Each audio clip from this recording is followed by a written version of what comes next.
Okay, colleagues, good afternoon from Geneva to all of you, wherever this finds you, and welcome to this second day of UNIDIR's two-day virtual conference on nuclear risk across technologies and domains. My name is James Revel. I'm the WMD and other strategic weapons program lead at UNIDIR, and I'm delighted that so many of you are able to join us for this second part of the event. For those of you who were unable to join yesterday, this event is part of UNIDIR's ongoing work in the area of nuclear weapons risk reduction.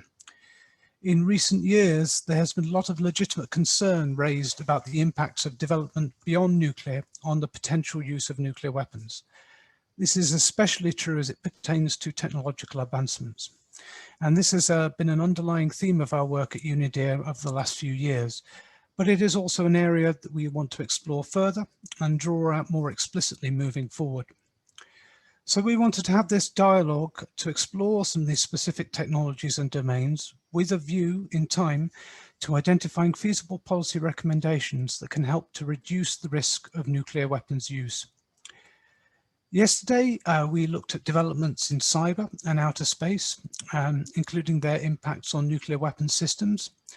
Those sessions were recorded, as will be the case for today, and both sessions will be made available on UNIDIR's YouTube channel in the coming days. UNIDIR's work on risk reduction is being conducted with the support of Australia, Finland, Italy, Sweden, and Switzerland, all of whom have done much to advance the risk reduction dialogue the last few years and beyond. And today, I'm delighted to be joined by Ambassador Felix Ballmann from the Permanent Mission of Switzerland to the UN in Geneva. And without further ado, I will hand over the floor to you, sir. Please, over to you. Thank you, James. Also, dear Wilfred, dear colleagues, good afternoon, or good evening, or good morning, wherever you are from my side. Let me first of all thank UNIDIR for organizing this timely conference and for giving me the opportunity to say a few words at the beginning of this second session. And at the outset, I would like to emphasize our multi-year cooperation with UNIDIR in the area of NRR, which has been very fruitful and which, for instance, provided us with a solid foundation for drafting the NRR working paper in the framework of the Stockholm Initiative, which was submitted to the NPT Secretariat last week on behalf of 20 states. Risks associated with nuclear weapons have actually existed since such weapons have been developed. So I would characterize them as a first and inherent layer of risks associated to the very existence of nuclear weapons. But in addition to that, we're facing a second layer of risks, and I think yesterday's speakers have said that very eloquently, associated with the current international security environment, the great power strategic competition, but also the pressure on the nuclear arms control, disarmament, and non-proliferation architecture. And many of these risks could be summarized under the term strategic risks. And now we have an emerging third layer, as you just said, James, a few minutes ago, which is linked to the rapid developments and their potentially destabilizing implications across several technological areas. And this has added significantly to international concerns about nuclear risks in recent years. As you said yesterday, we've talked about cyber risks to nuclear weapons and space capabilities, or the development of space capabilities to nuclear weapons assets operating in space. And today we will be looking at two additional very important issues. First, the issue of increased autonomy in nuclear command and control systems. And I think here we already understand the challenges associated with autonomous conventional weapons, and the key takeaway from those discussions is to maintain the centrality of human decision making. Integrating automation into nuclear decision making increases or accentuates many of the of the questions identified there, be they ethical, legal, or military. And transforming the human-machine relationship could have multiple effects on stability, predictability, and accountability. And the second issue today, the nexus of nuclear and conventional systems raises also particular concerns. It is certainly important to better understand the increasing entanglement of conventional and nuclear capabilities, and it is important to prevent misunderstandings. So probably like yesterday, I anticipate the session today will again highlight that new technologies can lead to new nuclear risks and exacerbate existing ones. And in this regard, it is probably important to not only to look across these domains. I mean, each single domain, space, cyber, autonomy, or conventional, that we will have been examined over those 2 days, but to also consider overlaps and interconnections precisely between these cross-cutting technologies. And in addition, I also anticipate that discussions today will not only cover risks, but also show hopefully examples where new technological developments can actually help address nuclear risks.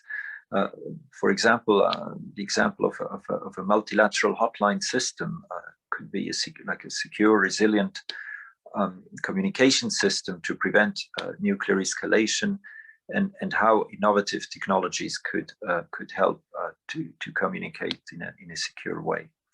So let me conclude just by stressing maybe once more that the importance or the pertinence of the topic really shows how important it is to use all political opportunities we have to address nuclear risks. And certainly the upcoming summit between the presidents of the United States and the Russian Federation here in Geneva in 3 weeks could be a key opportunity for a clear signal that these risks will be addressed. And likewise, we hope that the nuclear weapon states can take up the issue more systematically, as we have been calling for nuclear risk reduction dialogue among the P5, which is certainly of utmost importance in this regard. And third and finally, of course, we hope that the NPT can focus on the issue at the 10th REFCON, whenever it will take place, and but also beyond the REFCON. And the working paper I mentioned at the very beginning precisely contains a certain number of concrete ideas in that regard. Okay, so let me stop here, and thank you once again, dear Wilfred and dear James, and I wish you a very fruitful afternoon, and I hand the floor back to you. Thank you. Thank you, Ambassador Baumann, for setting the scene as well as providing some food for thought. Thank you also for your kind words and your support.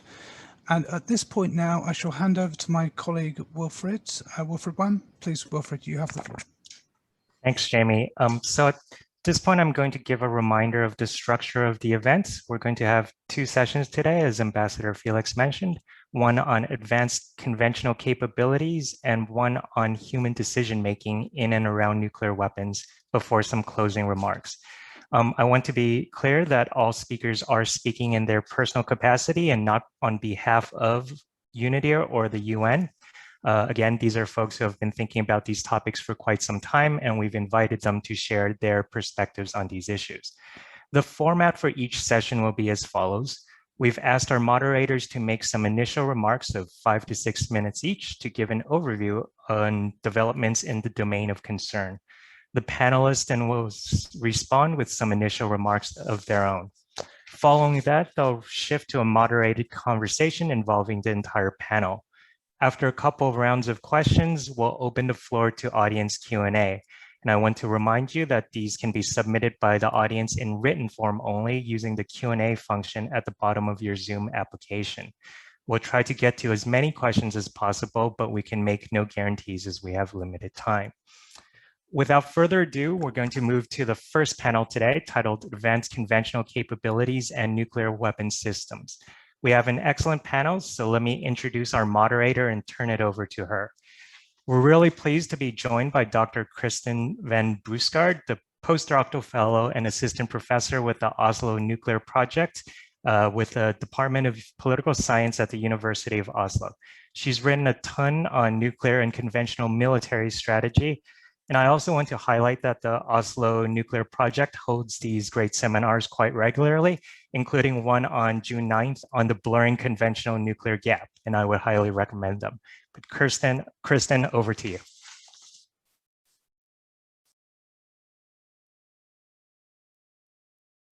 Thank you very much, Wilfred. It's a great pleasure to be here. I am trying to start my video, but I am unable to because I think you centrally need to start my video, it seems. But I'm presuming that you can hear me well. We can hear you fine. Let's try to fix the issue with your video, Kristen. Thanks very much. Yeah, because I can't start my video because the host has stopped it. But now we're good to go. Perfect. Great. I'm very happy to be here, and I'm looking forward to this discussion. Let me introduce my co-panelists that I'm excited to share this panel with before we move to our introductory remarks. So I'll be joined by Rebecca Hersman, who is the director of the Project on Nuclear Issues and a senior advisor in the International Security Program at CSIS, and also by Dmitry Stefanovic, who's the research fellow at the Center for International Security at the Primakov Institute of World Economy and International Relations in Moscow. So we'll provide our initial remarks before we move to the moderated discussion and then the Q&A session. So to set the stage, this issue of conventional military capabilities and nuclear risks, of course, is not a novel issue because nuclear weapons were initially developed to deter and influence the course of conventional wars. So the conventional nuclear nexus is not sort of new or emerging to the same extent as some of these other technologies that we have discussed yesterday and that we'll be discussing today.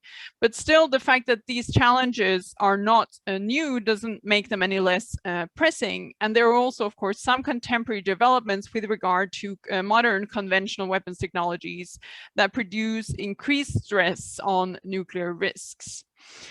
So the first point that I would like to make, and it may be a slightly controversial one, but I think it's an important one, is that the impact of conventional technologies on nuclear risks is not necessarily generic. There is no agreement between scholars, practitioners, nor between nuclear armed states regarding how conventional capabilities affect strategic stability, crisis dynamics, and nuclear risks. So this is one significant challenge that I think we're facing, is to generate more and better knowledge that helps assimilate these views regarding how conventional technologies affect nuclear risks. States at least tend to focus on the problems posed by the capabilities of their potential adversaries rather than to focus on or understanding the types of challenges that one's own capabilities may pose for potential adversaries. And this is, of course, quite predictable when it comes to international conflict and cooperation, but it's no less problematic as a result. There are good reasons, of course, for this lack of agreement between nuclear armed states. There is a significant variation in how conventional technology impacts the nuclear strategy and conflict choices of each individual nuclear armed state. For example, there is variation in nuclear armed states' conventional capabilities and thus in the availability of other tools to solve deterrent or warfighting missions. There is variation in what types of threats states perceive and in how states seek to deter them, and whether they seek to deter them by nuclear or conventional means. There is variation, of course, also in the technological capability and economic capacity of states, nuclear armed or not, which in turn produces idiosyncrasies in the types of risks that the conventional nuclear nexus produce. And in brief, there is variation in the utility of nuclear weapons to nuclear armed states. And this variation in part depends on the availability of conventional or alternative means for producing security. Now, having said that, I would also say that all is not bleak and that there are some general categories of risk that we could and should examine. First, we can examine how conventional capabilities influence what nuclear capabilities an adversary acquires and vice versa. That is, how nuclear capabilities affect what conventional capabilities an adversary acquires.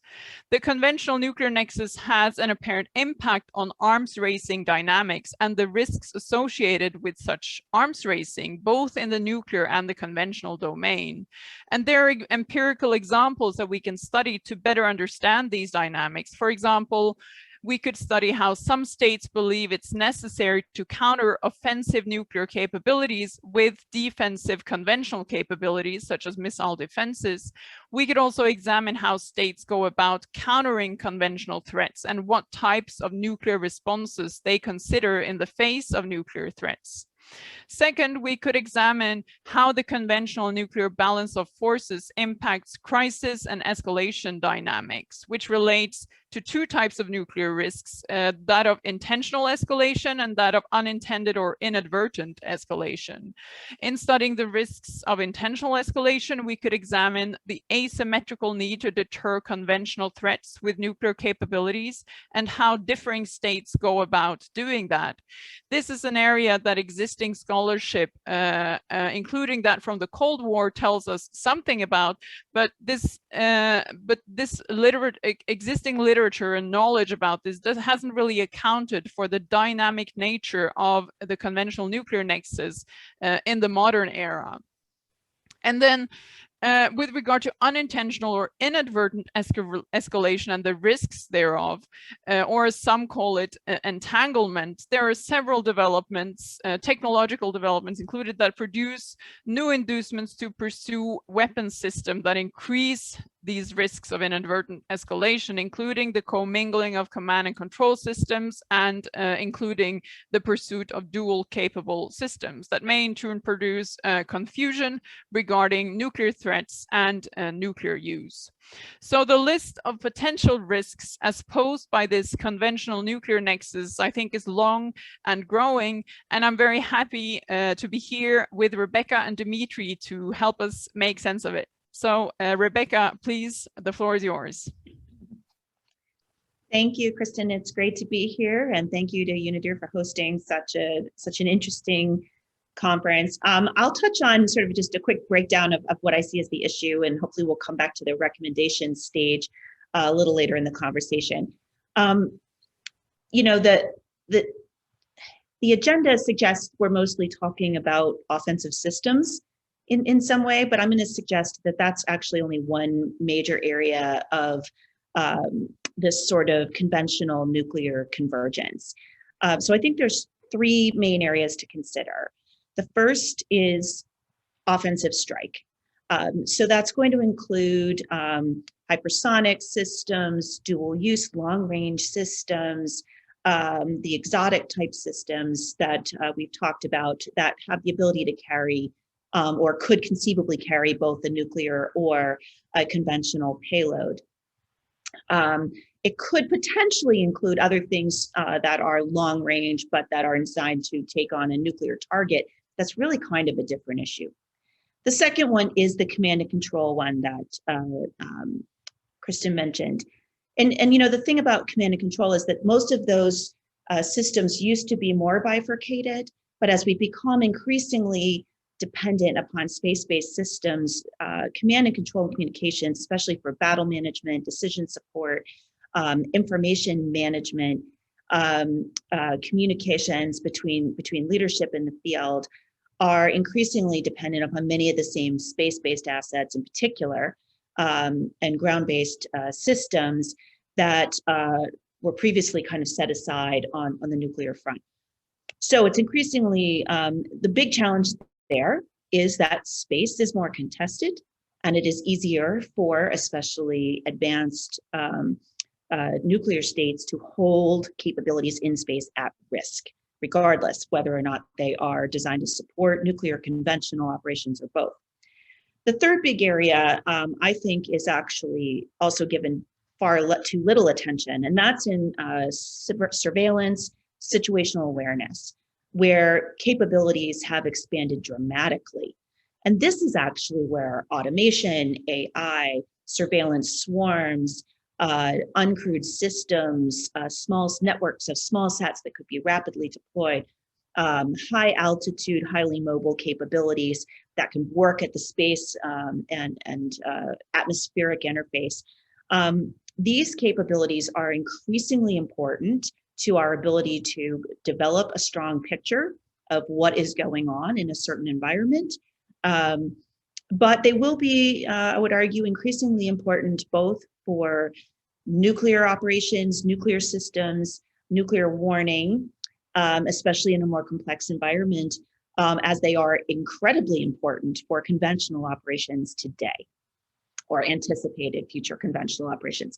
So when you look at those three things, let me just suggest a couple of counterintuitives and then hand it over. First of all three of these areas are not necessarily net negatives. They have important stability benefits potentially that we have to be careful not to discount. If it's an advanced conventional strike, obviously the potential benefit is that it raises the threshold for nuclear use and creates a conventional substitution. That's not necessarily bad. When it comes to command and control and communications, for the most part, those capabilities are considered, especially in the nuclear arena, the stronger they are, the more stabilizing they are. So it's really the concern is what happens on the conventional side to remove those. And then thirdly, generally speaking, we think of more information, improved situational awareness, greater precision in our ability to perceive the operational environment. We consider that stabilizing traditionally, right? We think we have more information, less chance of miscalculation. That may be true, but when you're working along a conventional nuclear interface, the problem is as information may become more predictive or closer to left of launch, you may create incentives. The final thing I'm going to say is just what types of risks are introduced. We tend to focus a lot on the risk of ambiguity, that ambiguity creates miscalculation, and that's how this goes bad. I'm going to suggest, and we can come back and talk about it, that ambiguity is overemphasized as a negative. Sometimes ambiguity is actually a positive from a stability and deterrence perspective, point one. But also that a lot of these risks, the ambiguity problems can actually be addressed in a lot of different ways other than just detangling. The bigger problem is the lack of coordination, communication between conventional and nuclear type operations and the cultures that have developed, and the lack of appreciation of risk potentially across those lines.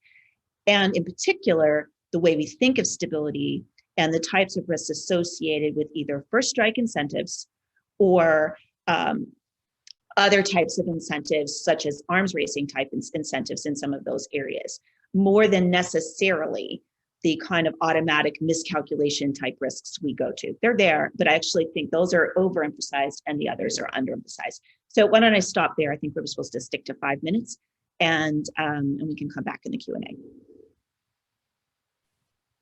Great, thanks very much, Rebecca. Dmitry, please.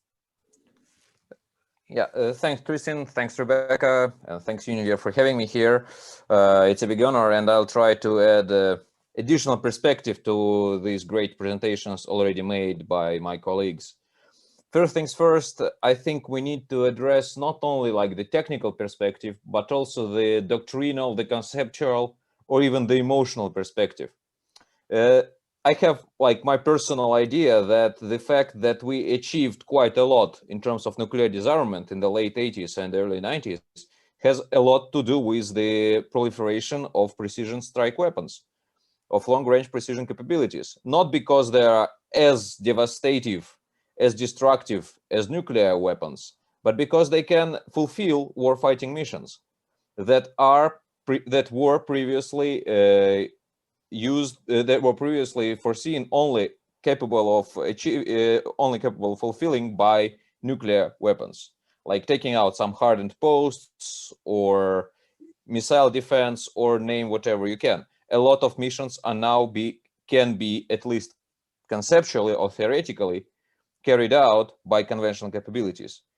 And as I think most military people who have experience of planning nuclear weapons operations understand, well, nuclear weapons operations are tough. They're much more complicated than operations without nuclear weapons. So it is a natural desire to have a non-nuclear tool for this or that mission instead of a nuclear one.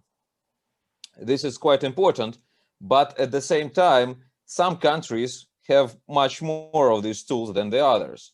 And this leads to a shift in threat perception. Because while back in the day, in the old Cold War or original Cold War, there was a fear in NATO of Warsaw Pact conventional superiority, and there was emphasis on nuclear weapons that could have served as force multipliers. Now situation is reversed, or at least it was reversed.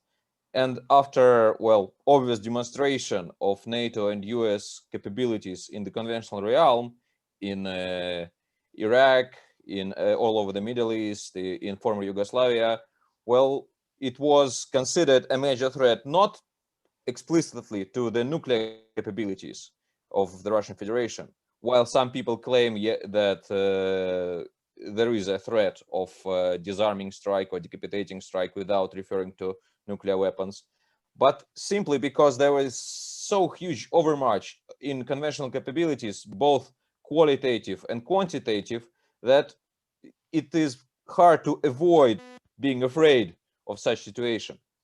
Another problem is when there is such overmarch, you can say as much as you want that you will react with nuclear weapons to any aggression, but it might be not as credible if you have actually a conventional capability to react towards conventional aggression.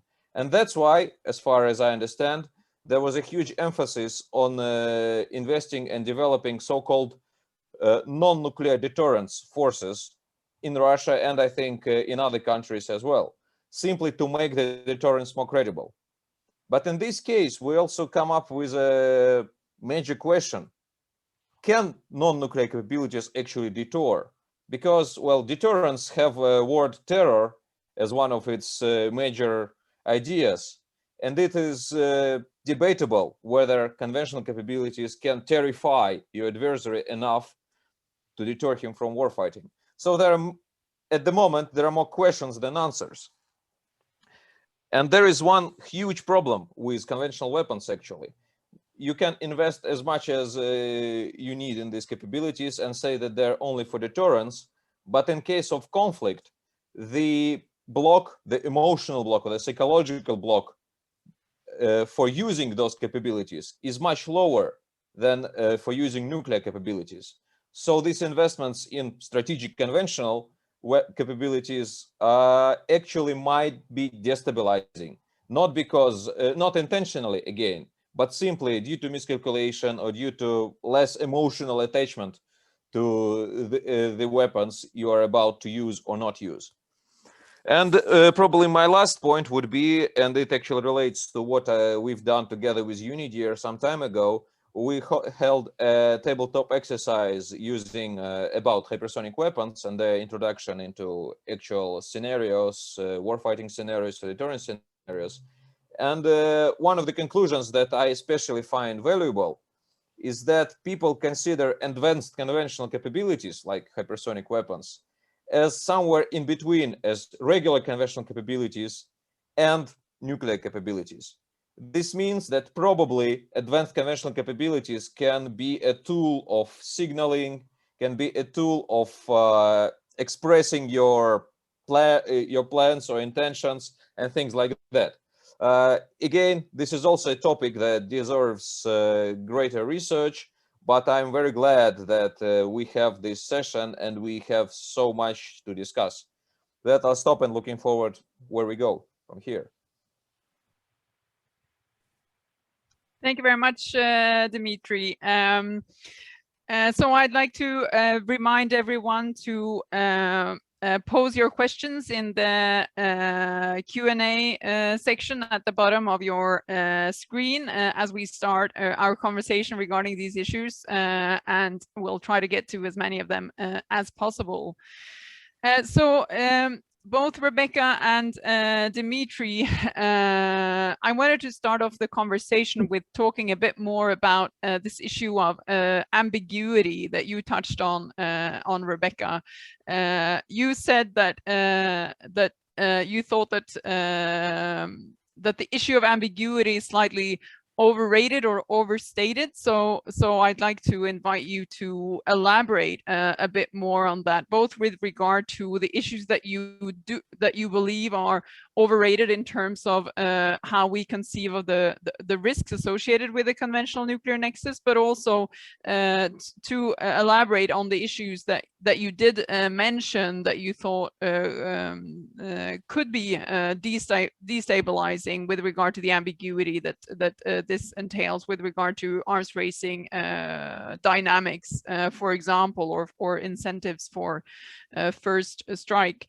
And then Dimitri, you also mentioned a number of interesting points, including this issue of this sort of in-between category of advanced conventional weapons that you mentioned at the very end.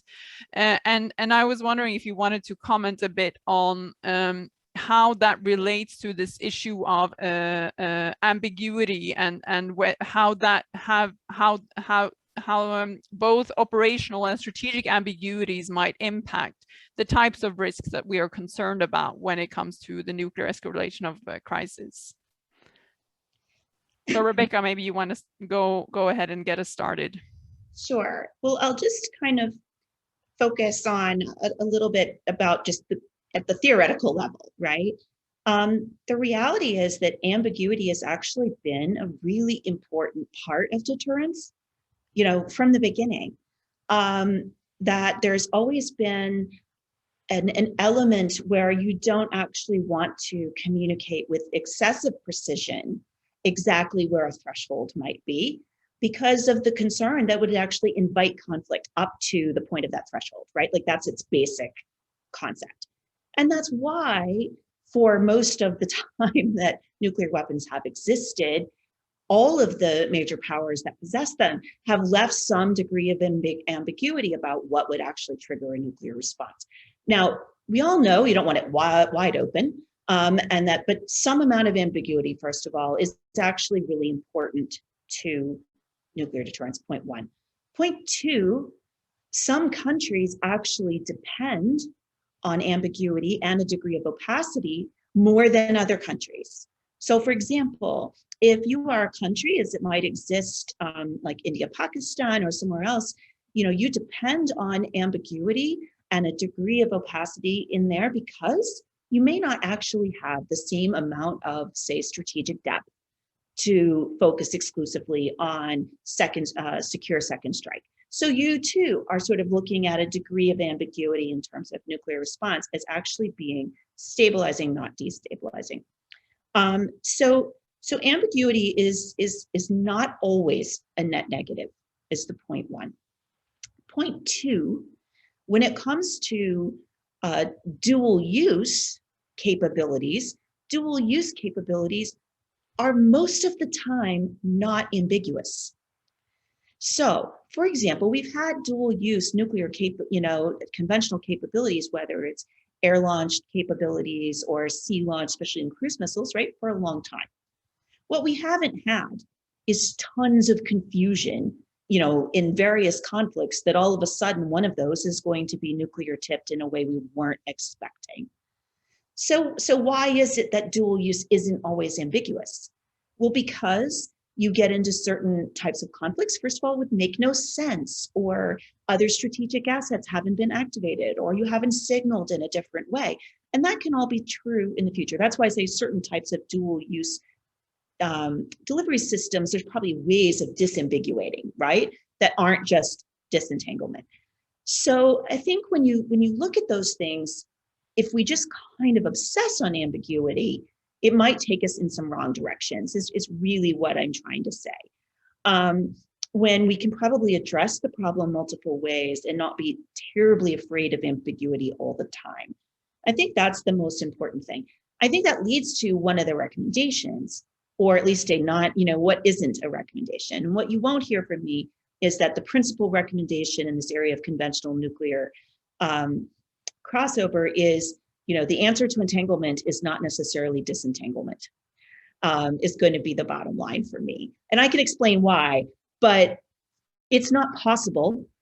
It may not actually solve the problem.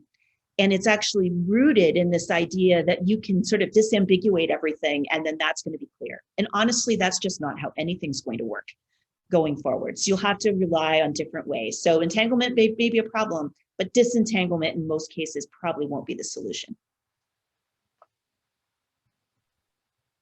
Okay, great. Dimitri? Well, I'll continue from here. I really like this, the way Rebecca framed it, like that disentanglement is not always the solution. I'd add that, well, to have a credible deterrence, there must be a mix of ambiguity and transparency, because you can't be like, cover everything you possess in fog. No one will believe that you actually have something this way. But at the same time, it is simply infeasible to show off all your capabilities and explain every chain of command, capability of every single weapon, and so on. It doesn't make sense. So I'd say that with regard to ambiguity and transparency and the levels of these two categories, what we need is actually a better discussion, not only a track 2 discussion, but also discussion between officials. So they will be able to share their own concerns, like, dear Americans, or dear Chinese, or dear Koreans, we are concerned with this capability because we might treat it as something else, and that might lead us towards a more dangerous situation. So please explain why you're doing this, or what is the exact mission of this weapon.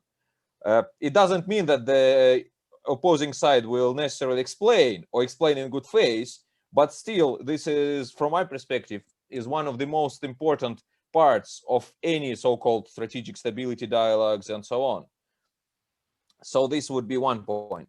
Another point with regard to where advanced conventional capabilities fall into this category, well, I think that actually it is very much important to focus on how this or that capabilities are framed within the military structure of this or that country.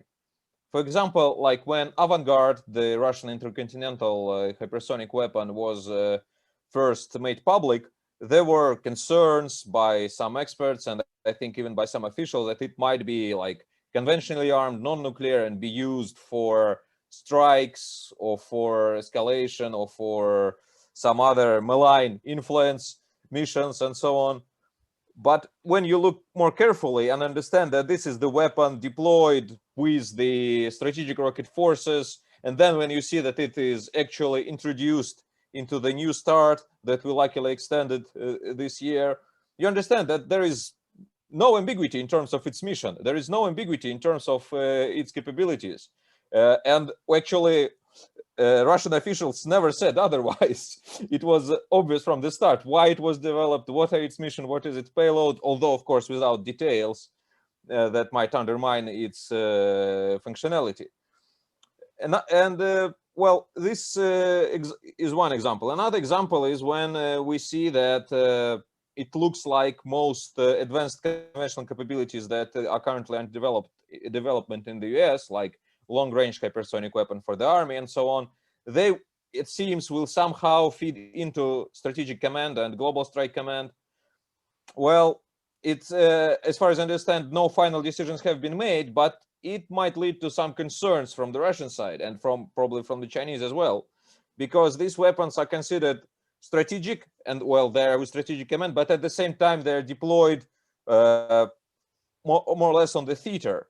And this is a big challenge because it's not very advanced capability, but those huge volume of flights of sorties of US heavy bombers controlled by Global Strike Command around Russian borders, they were very unnerving for the Russian side and for the decision makers, not because they are seen as something that will lead to immediate strike on Russian territory and so on, but it looks like, well, people are training for actual warfighting missions that can undermine Russian naval assets or can take out some some Russian early warning radars and things like that. Well, it is a challenge, and again, I'll come back to my previous recommendation.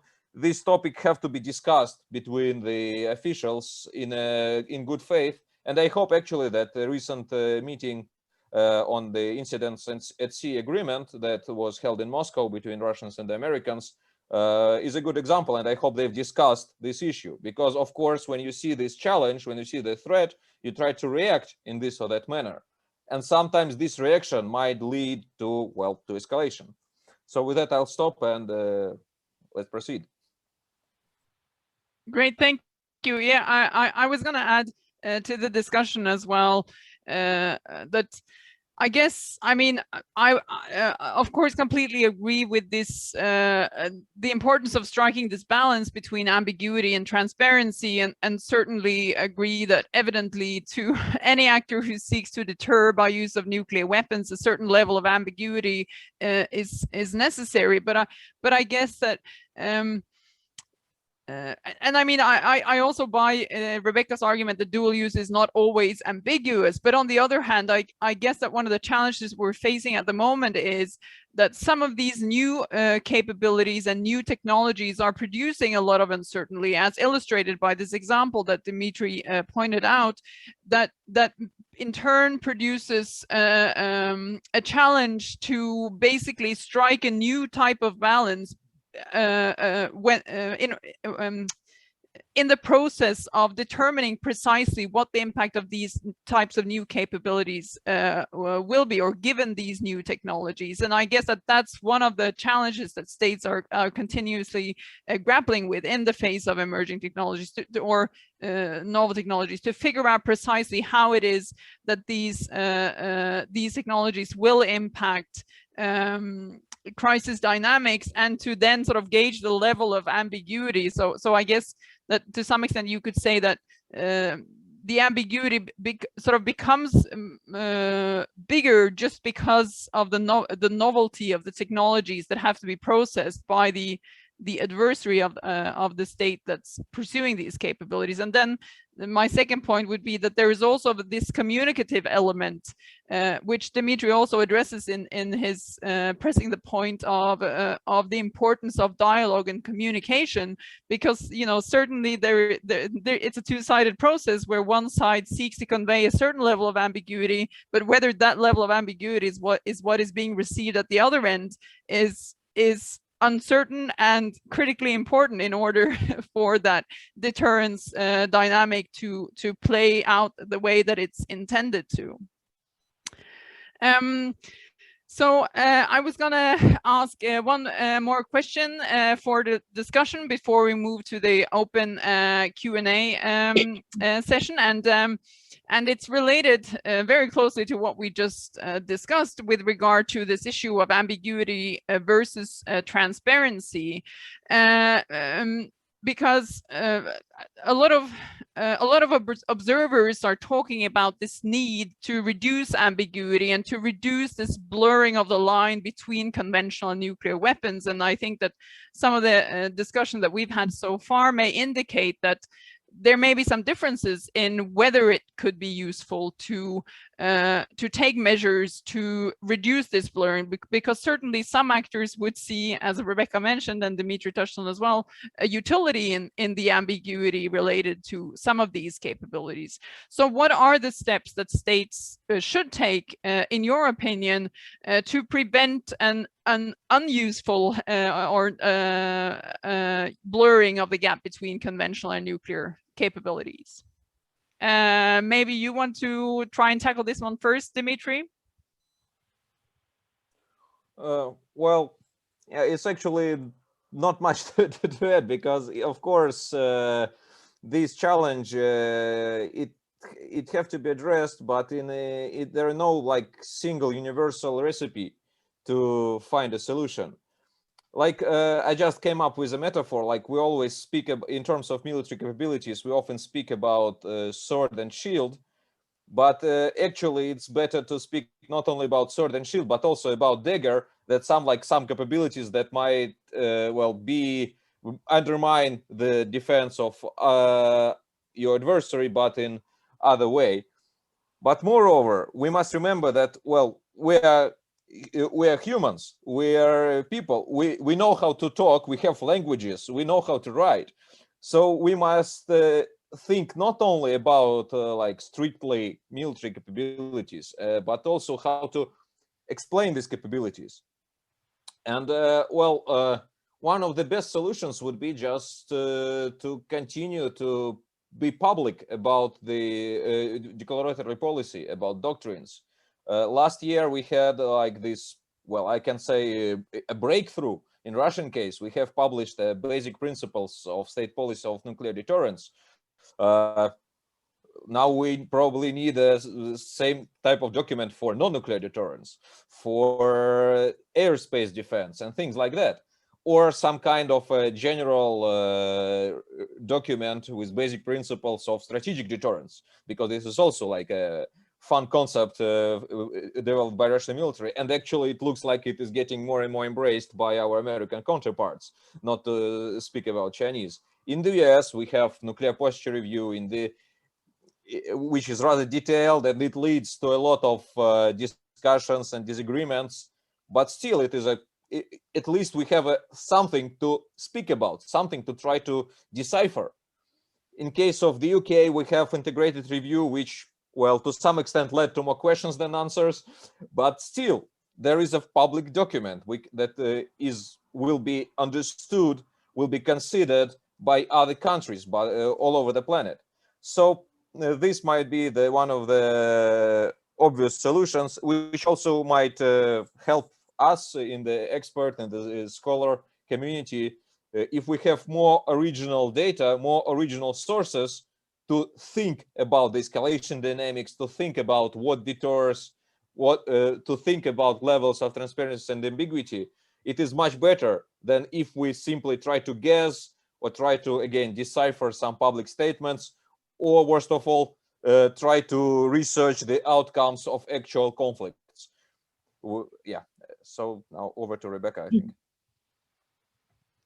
Thanks, Dmitry. Well, I mean, so first of all, let me just state for the record here, totally agree with Dmitry that what a lot of this calls for is enhanced communication, whether it's in the interim periods of stability dialogues to understand how are our relative and mutual concepts of stability and transparency changing. How do we have that conversation? How do we think in multi-domain ways between what is happening at sea, what might be happening in our air domains, and what's happening in our space domains? So totally like given, I mean, that needs to happen. We also need those same capabilities better in crisis and have pre-established mechanisms, because we're describing much more complex crises.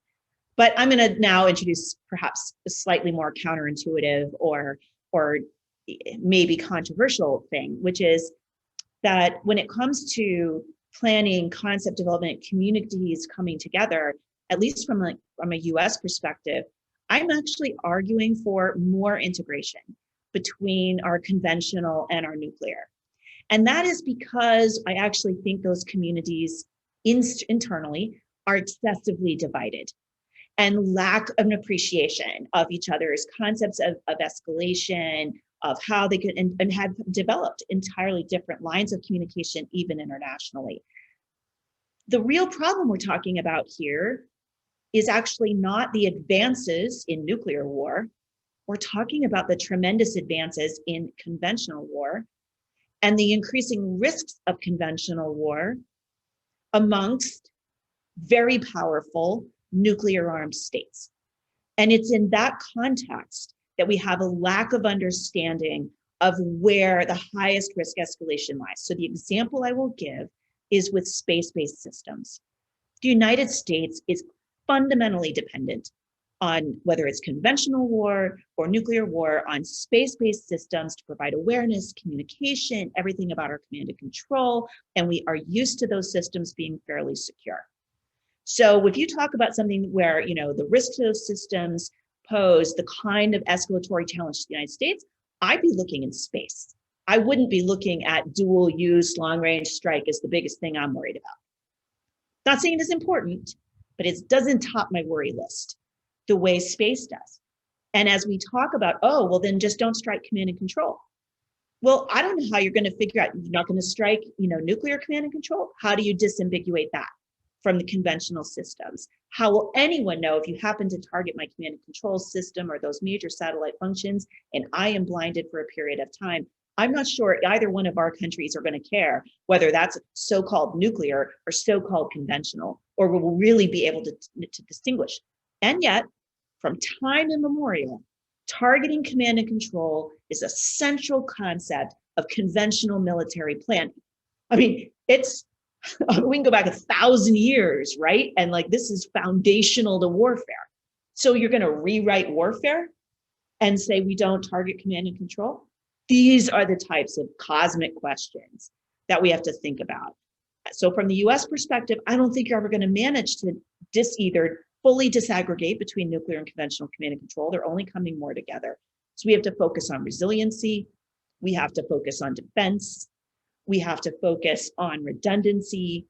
And we need to better integrate our conventional and nuclear capabilities so we better understand where the lines exist between those domains of warfighting.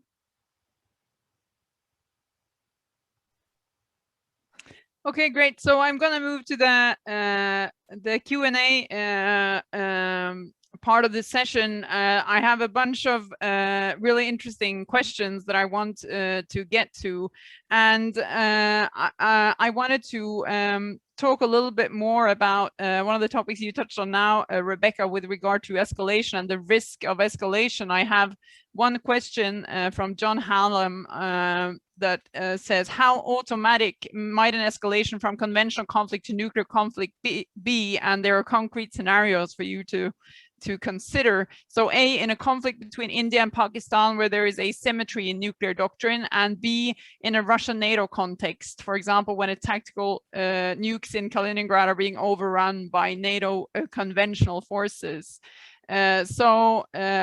What do you think about the automaticity of escalation in such situations?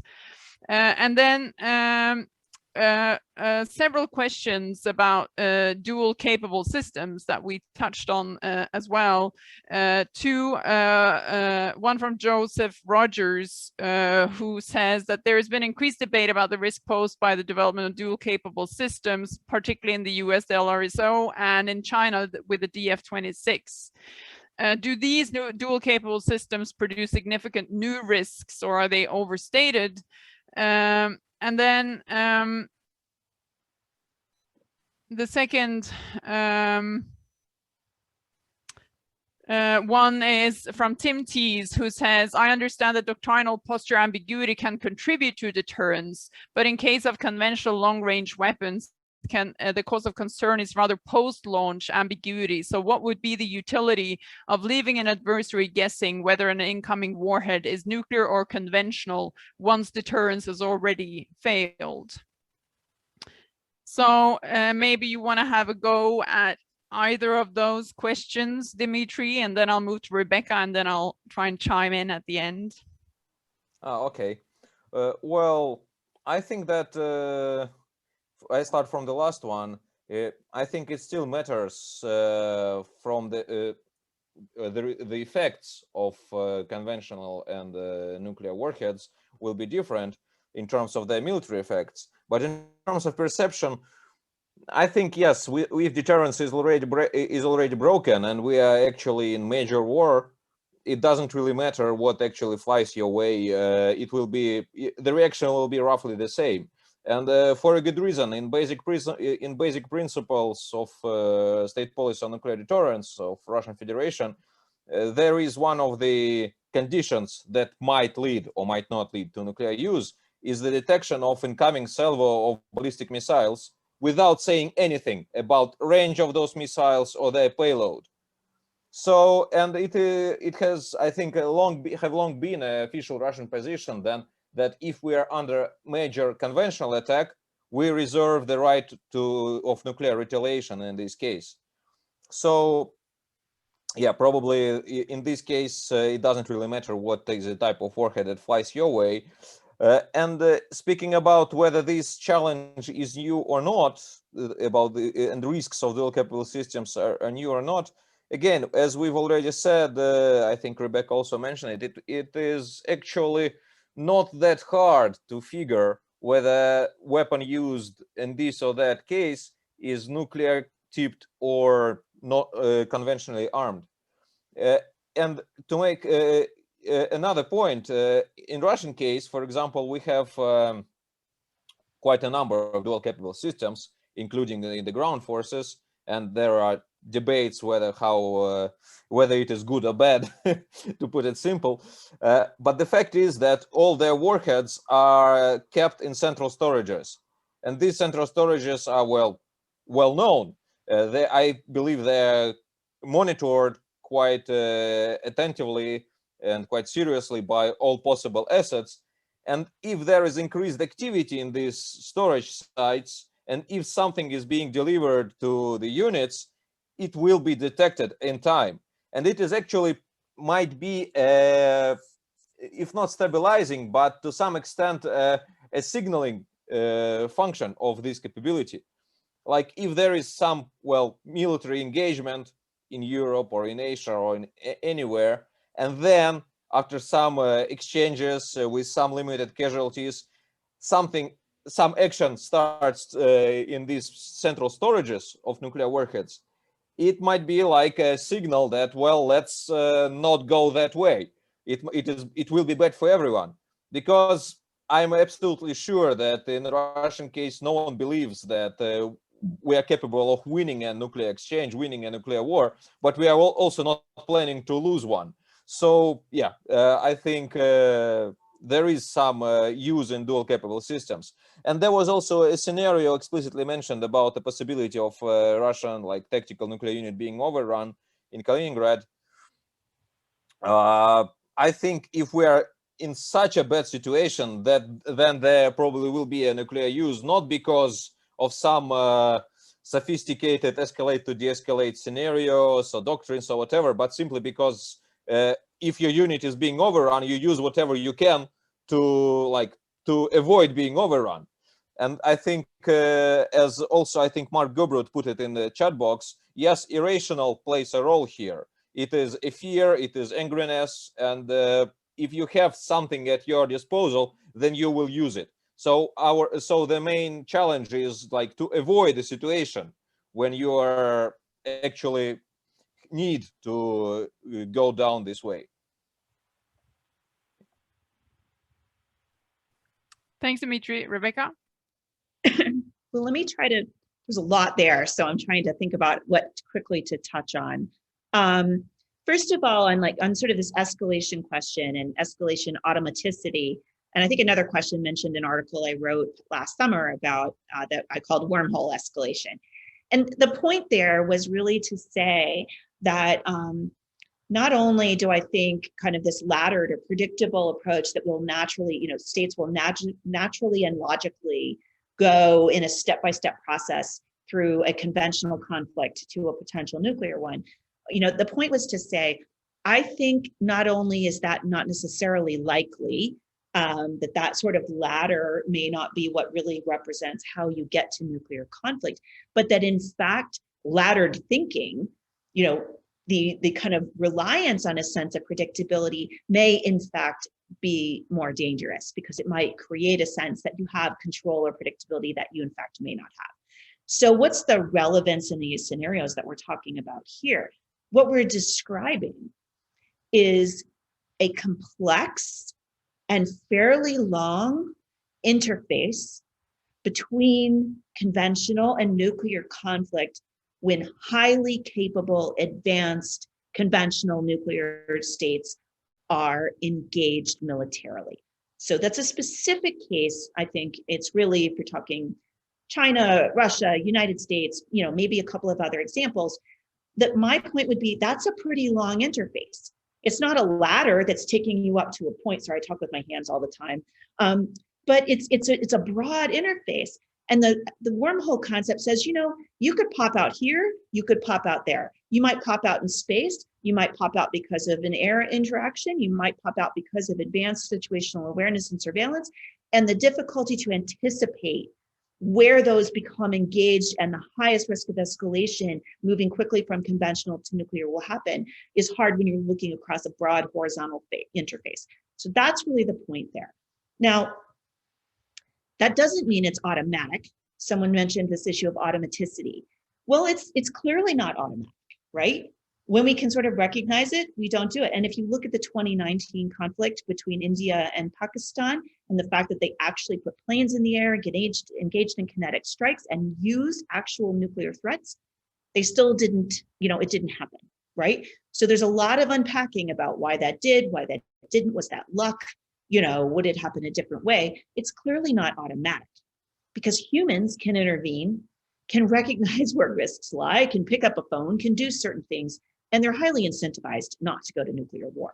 So it's not automatic, it's just complicated. And then finally, I just want to touch on this issue of, again, sort of dual use systems. Several questioners, I think you raised it, brought up the issue of, for example, air-launched cruise missiles. And I'll totally betray a bias here. I'm an LRSO fan.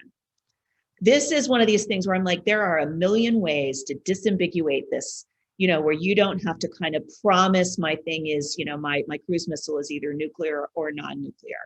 The systems that carry them, right, the air systems that carry them are dual use. We want them to be dual use. I want those conventional strike options, point one.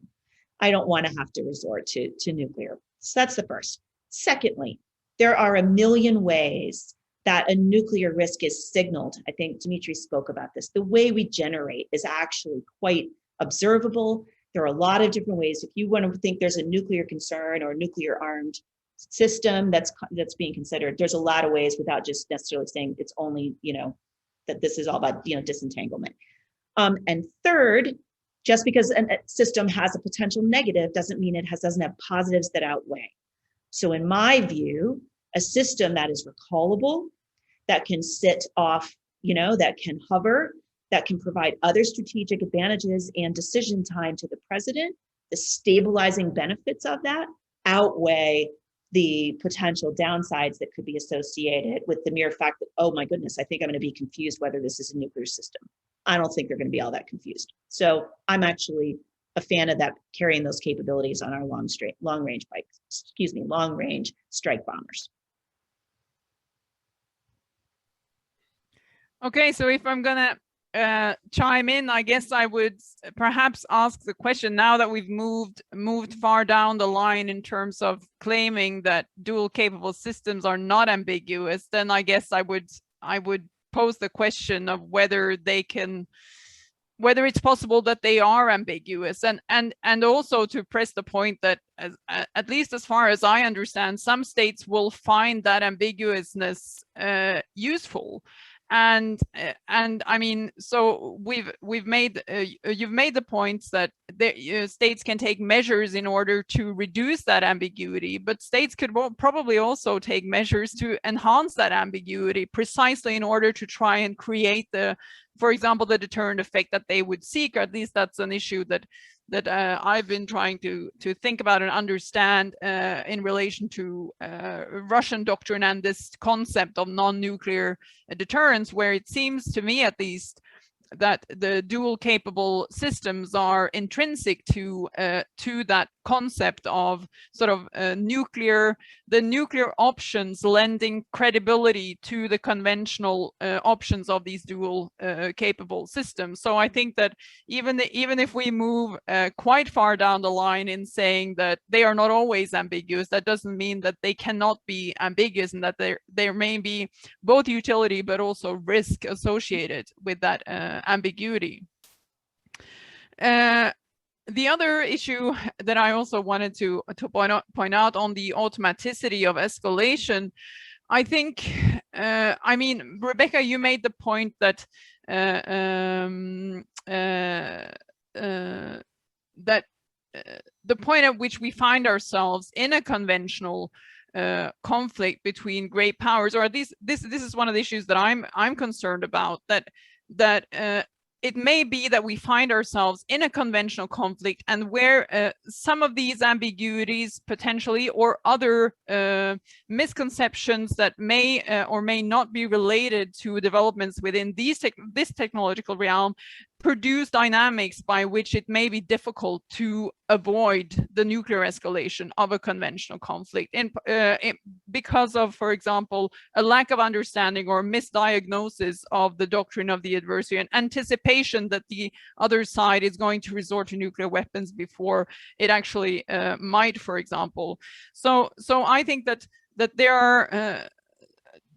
are a lot of risks that we should be wary of and cognizant of when we discuss this automaticity of escalation. Certainly, I wouldn't make the claim that, oh, it's because of the technical characteristic of a certain weapon type that's going to produce an automatic escalation of conflict. Certainly not. As we've all pointed out, there are humans in the loop for now. But still, there are a number of risks that are also intrinsic to some of these new technologies and capabilities that we're seeing, and that may produce misconceptions or misperception that in turn can trigger a type of escalation that may be unwanted. Okay, so we got a 5-minute warning from Wilfred, so I'm gonna pose a couple of more questions from the Q&A session. You can then just pick and choose whatever it is that you want to respond to, or make some final remarks in a final round. So Ben Lorca asks Rebecca about this good point about new technologies and ISR capabilities. He's wondering, he's asking a question about asymmetry basically in ISR capabilities, and are there times where disparities in ISR capabilities create challenges for crisis stability? Then for Dimitri, a very concrete question on whether he believes, I just have to find it in my chat, on whether he believes that the avant-garde system would have been created were it not for the US withdrawal from the ABM treaty.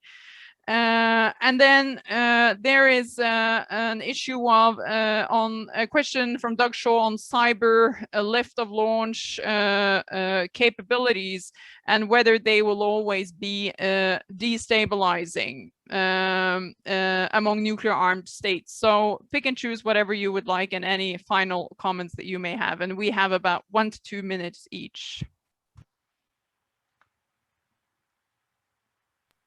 Rebecca, please. Okay, sure. Let me focus on two, I think, that blend things together. So just to clarify, I'm not saying that entanglement doesn't present some significant challenges and can be quite dangerous. In fact, that's what I highlighted in that wormhole escalation article, right? Was that in fact, it could prompt sudden escalatory challenges.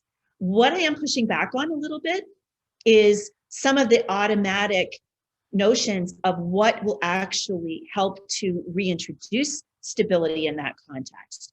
Is that it's not, I don't think you can sort of, go back to the future. I don't think you can necessarily say, what I'm going to do now is go build that bigger and bigger firewall. Because the problem is that firewall is frayed. And it is because actually of the nature of the high-end conventional capabilities and the fact that they're integrated. It's not just strike. It's all of these other capabilities that drive, conventional warfare that you can't undo. So we need to use different tools, is what I'm saying.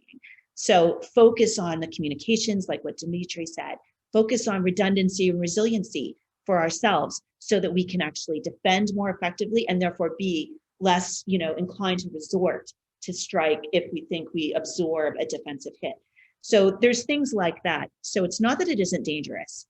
It's that the solutions are not necessarily to go back and be like, okay, I'm just going to tell you everything is separate and you're going to believe me, and that's going to solve the problem. So that's point one. Point two, this issue of disparity, I think, is actually really important. And I think there are two very different scenarios. One is when you're looking at, conflict we were talking about here between relatively comparable high-end potential adversaries engaging in crisis and conflict. That's one scenario. And that's what we've been talking about. Where you have large disparities, you present other challenges. Let's just use like a US North Korea type example, where all that ISR and surveillance capability might be highly impactful. It might generate for us a lot of left of launch options that could potentially seem safer to us, right? So this issue of how do asymmetries in these capabilities introduce different types of stability challenges, including increasing these both first strike incentives, but also user lose incentives. I think that's real. So I think that's a real concern. I would simply say, that's another wormhole. That's another way this kind of goes sideways pretty fast and is exactly the kind of thing we need to be looking at. But there are two fairly different cases in my mind. Great, thanks very much, Dimitri. Yeah, okay, well, about the concrete question, I actually addressed it in written form, but I'll repeat. My perspective is that avant-garde would have been under development nevertheless, because it's evolution of ICBM payload that was researched for decades, but it would definitely be a rather low profile and not a major priority should have US stayed in the ABM Treaty of 1972. But actually, this leads to a very important point. As with ABM Treaty, as with a lot of advanced conventional capabilities of ISR mentioned by Rebecca, what countries invest in these other capabilities, like missile defense or whatever, for different reasons. And I believe that in the US case, what was told officially is actually the real reason, because the US is concerned with the capabilities of so-called rogue states, of some limited threats towards US homeland and so on. But this doesn't mean that other countries on our globe, on our planet, will not measure this or that capabilities against themselves. And same is true for some Russian capabilities as well. Like definitely, I hardly foresee a scenario when Russian conventional cruise missiles are actually considered a major tool in striking US homeland. But well, it was one of the reasons why US withdrew from the Open Skies Treaty, because it was officially said by US officials that Russia is mapping infrastructure for conventional strikes. So this is the world we live in. No matter what is your actual intention and what you say, the capabilities are considered as a more important factor than whatever you write or whatever you say. This is a big challenge, and I don't see how we can easily find a solution. So back to my original point and point made by Christine and Rebecca, we need more and more communication between the officials, not only in explaining why we do this or that, but also explaining what will we do in case this or that capability is threatened. And that, I think, we need to stop. A fantastic discussion. Yeah, and I think on that note, I'm just going to bring this session to an end and thank both Rebecca and Dimitri very much for taking part in this conversation. Thank you for excellent questions in the Q&A, and I'll turn it back to Wilfred. Thank you so much to Kristen, to Rebecca and Dimitri as well. All of the panelists talked about this point about the need for communication of escalation strategies of states. And I should plug that as part of our risk reduction workstream in June, Unity will publish a paper on that topic and kind of perceptions thereof. So please stay tuned. We're going to jump straight ahead to our next session, which is titled Technology and Human Decision-Making in Nuclear Weapons. Our moderator for this is Dr. Vincent Boulanin, the senior researcher at CIPRI. Vincent and CIPRI have been looking at precisely these kinds of issues for quite a while and is the co-editor on a few publications on the impact of artificial intelligence on strategic stability and nuclear risk. So we're very happy to have him with us. Vincent, over to you. Thank you, Wilfred.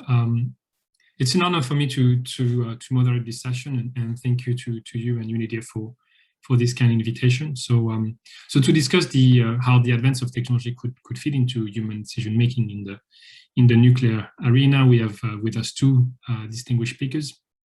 First, we have Rabia Akhtar, director for the Center for Security, Strategy and Policy Research at the University of Lahore in Pakistan. And we also have John Borry, who is Senior Research Fellow at Unidir. So allow me to start with a few kind of opening remarks, and then I will invite the speakers to deliver their opening statements as well. So as I guess most of you know, so there's the expect discussion on the impact of technology, AI in particular, on military decision-making today mainly gravitate around the debate that is happening in Geneva on autonomous weapon systems, i.e. on the kind of the conventional arena. And over the past years, we have seen an emerging norm, so to speak, on the idea that humans should remain in control of decision of force, or at least exercise ultimate responsibility for use of force decision. But comparatively, so how that norm or that question apply in the nuclear realm has not been equally explored, and the discussion in the field is still nascent, we think. And that's why we really welcome this discussion today. And we at CIPRI, as Wilfred said, we have done a project exactly on the topic, and we try to kind of generate and raise awareness about how AI could be used in the nuclear arena. And so for my opening remarks, I would like perhaps to flag 3 key takeaways. The first one is about how AI technology could impact human decision-making in the nuclear arena. So here I would like to make 3 sub-points. So the first way in which AI or technology is impacting human decision-making is about how we access information. And it's clear that the way AI works could make great advances in terms of like in the field of early warning and also ISR, and enable faster kind of information processing and better detection. But the downside is also that, you know, it can create new risk in terms of if you are using machine learning, for instance, that there's the threat of data poisoning that can also undermine decision making. The second sub-point is about how AI can be used to optimize decision-making. So you can use AI to do better kind of simulation, wargaming exercise. We can also use data and machine learning algorithm to do predictions. And you can also use that to perhaps also optimize the maintenance of your nuclear arsenal and make kind of efficiency gains from that standpoint. The downside also is that machine learning can also be used to improve better cyber attacks against, for instance, nuclear command and control. So that's a challenge. And a third way in which, you know, AI impact human decision making is about more generally about the sense of security. So we know that AI can be used to deliver some more autonomous force delivery platform, either conventional or nuclear armed. It can also be used to develop more advanced remote sensing capabilities. So it's one possible scenario is that some states will gain in confidence because they can develop such type of autonomous capabilities, including hypersonics. But it's also possible that some state will feel insecure about the fact that some capabilities could undermine their second strike capability. So there are some of the way in which technology could impact the nuclear arena, and especially human decision-making. I would like to flag briefly 2 other takeaways from our work. The first one is that it's pretty clear that the question is not if AI will be, if AI will be adopted in the nuclear realm, but more the question of when, how, and by who. And even if the field of nuclear weapons development is really conservative in adopting new technologies, we should not exclude the risk that some states might rush the adoption of AI because they might feel insecure or they don't want to kind of be outpaced by other powers. So I think it's not too early to discuss the risk that may be associated with the use of AI and machine learning and other type of systems in nuclear related human decision making. And the third perhaps takeaway relates to the fact that, and actually it's a piece that John Borry, who is in the panel today, wrote for us about the fact that one of the key features of AI, which is automation, the fact we can automate some type of task, it's not something that is fundamentally new in the nuclear field. I think as early as in the 60s and 70s, like the US and Soviet Union saw a lot of benefits in relying on computer and automated processes for nuclear deterrence. And they also saw the limitations of relying on automation. And one of the historical examples is obviously the Petrov incident. So I think from that standpoint, what is interesting perhaps for our discussion, or perhaps we invite the speakers to reflect on that, is what can we learn basically from the past, from how automation has been used so far, what could change with the most recent advances of technology, machine learning in particular, what type of risk could be generated by these advances, and obviously how can we ensure that this risk can be properly limited and managed. So without further ado, I would like now to kind of invite Rabia and then John to deliver their opening statement. So thank you, Rabia, the floor is yours. Thank you so much, Wilfred and Unidir, for having me here. At the outset, I'd like to state that I am not an expert. I recently started looking at this subject, and I'm here to learn from the panelists, my fellow panelists and the audience. I would like to start by making 4 broader points, which I hope will provoke some discussion on this subject. And these points are more intuitive, which should make all of us think very generally on the subject. And, these are from a layman's perspective. Number 1, I will start with history. So the 2 Cold War rivals, US and USSR, achieved strategic parity, which then paved the way for arms control between the 2 countries, which led to what we now call the golden period of arms control that ever existed. I believe that until and unless the leading powers in this increasingly complex multipolar world reach technological parity, we will not see conventional or nuclear risk reduction. We will not see regulatory frameworks or bodies to put a cap on which kinetically disruptive technologies to stop in their tracks. And we will not see non-proliferation of hypersonic missiles or non-proliferation of disruptive technologies in general. So we are at one level pitted against the forces who are trying to achieve technological parity and striving to get an edge over their adversaries.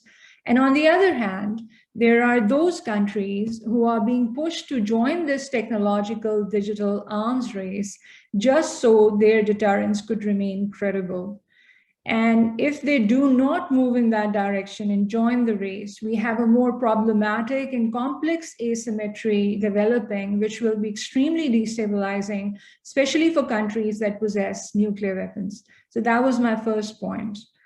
My second point is that we need to see if the fundamental reason for why states will go to war remains the same even as countries try to achieve technological parity. And to that extent, my submission is this. If the drivers of crisis instability, deterrence instability, and arms race instability are not addressed, and the overall strategic stability continues to be challenged by those drivers, then through acquisition of emerging and disruptive technologies, multi-domain complexity will only add to the overall fragility, pushing states to consider their use if they have them during crises and wars. So while talking about technology and human decision-making in nuclear weapons, we lose sight of the conflict and crisis drivers and do not address the ways to plug mutual vulnerabilities, which pitch us against each other in crisis or warlike situations in the first place, then we are the biggest losers in the game. So while it is okay to look at the forest, I would suggest it is time we get down to the roots and look at the trees and address those drivers of the very conflict that would lead us to the situation that we are worried about and talking about today. My third point is about human decision-making versus automation, where nuclear weapons are concerned. Should we really be worried? Are things totally out of control? I don't think it is such a hopeless situation. There have been advancements in automation, yes, but the decision to employ them, use them in crisis, in wars, is still human, and thankfully so. And as long as the humans are in control and do not sublet their rationality or decision of nuclear launch codes, we will still be in charge of our destinies and that of the mankind. My last point, having said what I just said, is that perhaps having a range of non-nuclear options during a crisis will reduce the risk of nuclear use and reliance on the nuclear option during the crisis as a last resort. Last resort does not need to be nuclear in a multi-domain warfare. If we are somehow able to replace nuclear weapons as last resort option for states when they are faced with existential threats, then that's a win. This is not to say that nuclear deterrence will lose its significance. It will not anytime soon. But availability and range of non-nuclear use options are an important factor of stability if a state has them. So if somehow the incentive of preemptive first strike could be taken away and replaced with states exploring ways to use disruptive technologies to do counterforce job for them, then the overall effect of these technologies will be stabilizing. However, states like the US do not make things easier for the rest of the world. In the US NPR of 2018, US has stated that it will respond to a kinetic cyber attack with nuclear weapons. So instead of fighting cyber with cyber, there is the space created whereby non-strategic attack will be considered strategic by all means and be responded by nuclear weapons. It opens doors for other countries to consider similar pathways, and it adds to the complexity of the entire debate, where the idea is to move away from nuclear use instead of towards nuclear use. If the nuclear red lines for states will continue to change as goalposts with the introduction of each new technology and their kinetic power, then you might as well have a new doomsday clock just to mark the annihilation of humanity as we inch closer to it. I will like to make these 4 points, and I look forward to the Q&A session. Thank you. Thank you so much, Rabia, for these opening remarks, and I already have some follow-up questions, but I would like first to kind of perhaps turn to John, and then we'll start the moderated discussion. John, the floor is yours. Thanks very much, Vincent, and thanks also to you for moderating this event today, and also to my co-panelist Rabia. It's nice to meet you, if just virtually. And I'd also like to say thanks to the previous panelists over the course of this event, because I think their discussions have been really interesting, and hopefully we can build on that and look at some of the sort of different cross-domain aspects of that. So a lot of concerns been expressed in recent years about a so-called AI arms race developing between leading nuclear armed states in China and the US in particular. But that terminology isn't necessarily very helpful for several reasons. And I think, Rabia, you made reference to some of those reasons, the need perhaps to think in broader security terms. But for one thing, and the thing I'm going to focus on here is that reality still falls a long way short of the aspiration of machines with general purpose intelligence, and likely will remain so for some time, if not indefinitely. At the same time, algorithm-based machine systems are becoming better at self-optimizing pattern recognition and matching of data in some specific ways.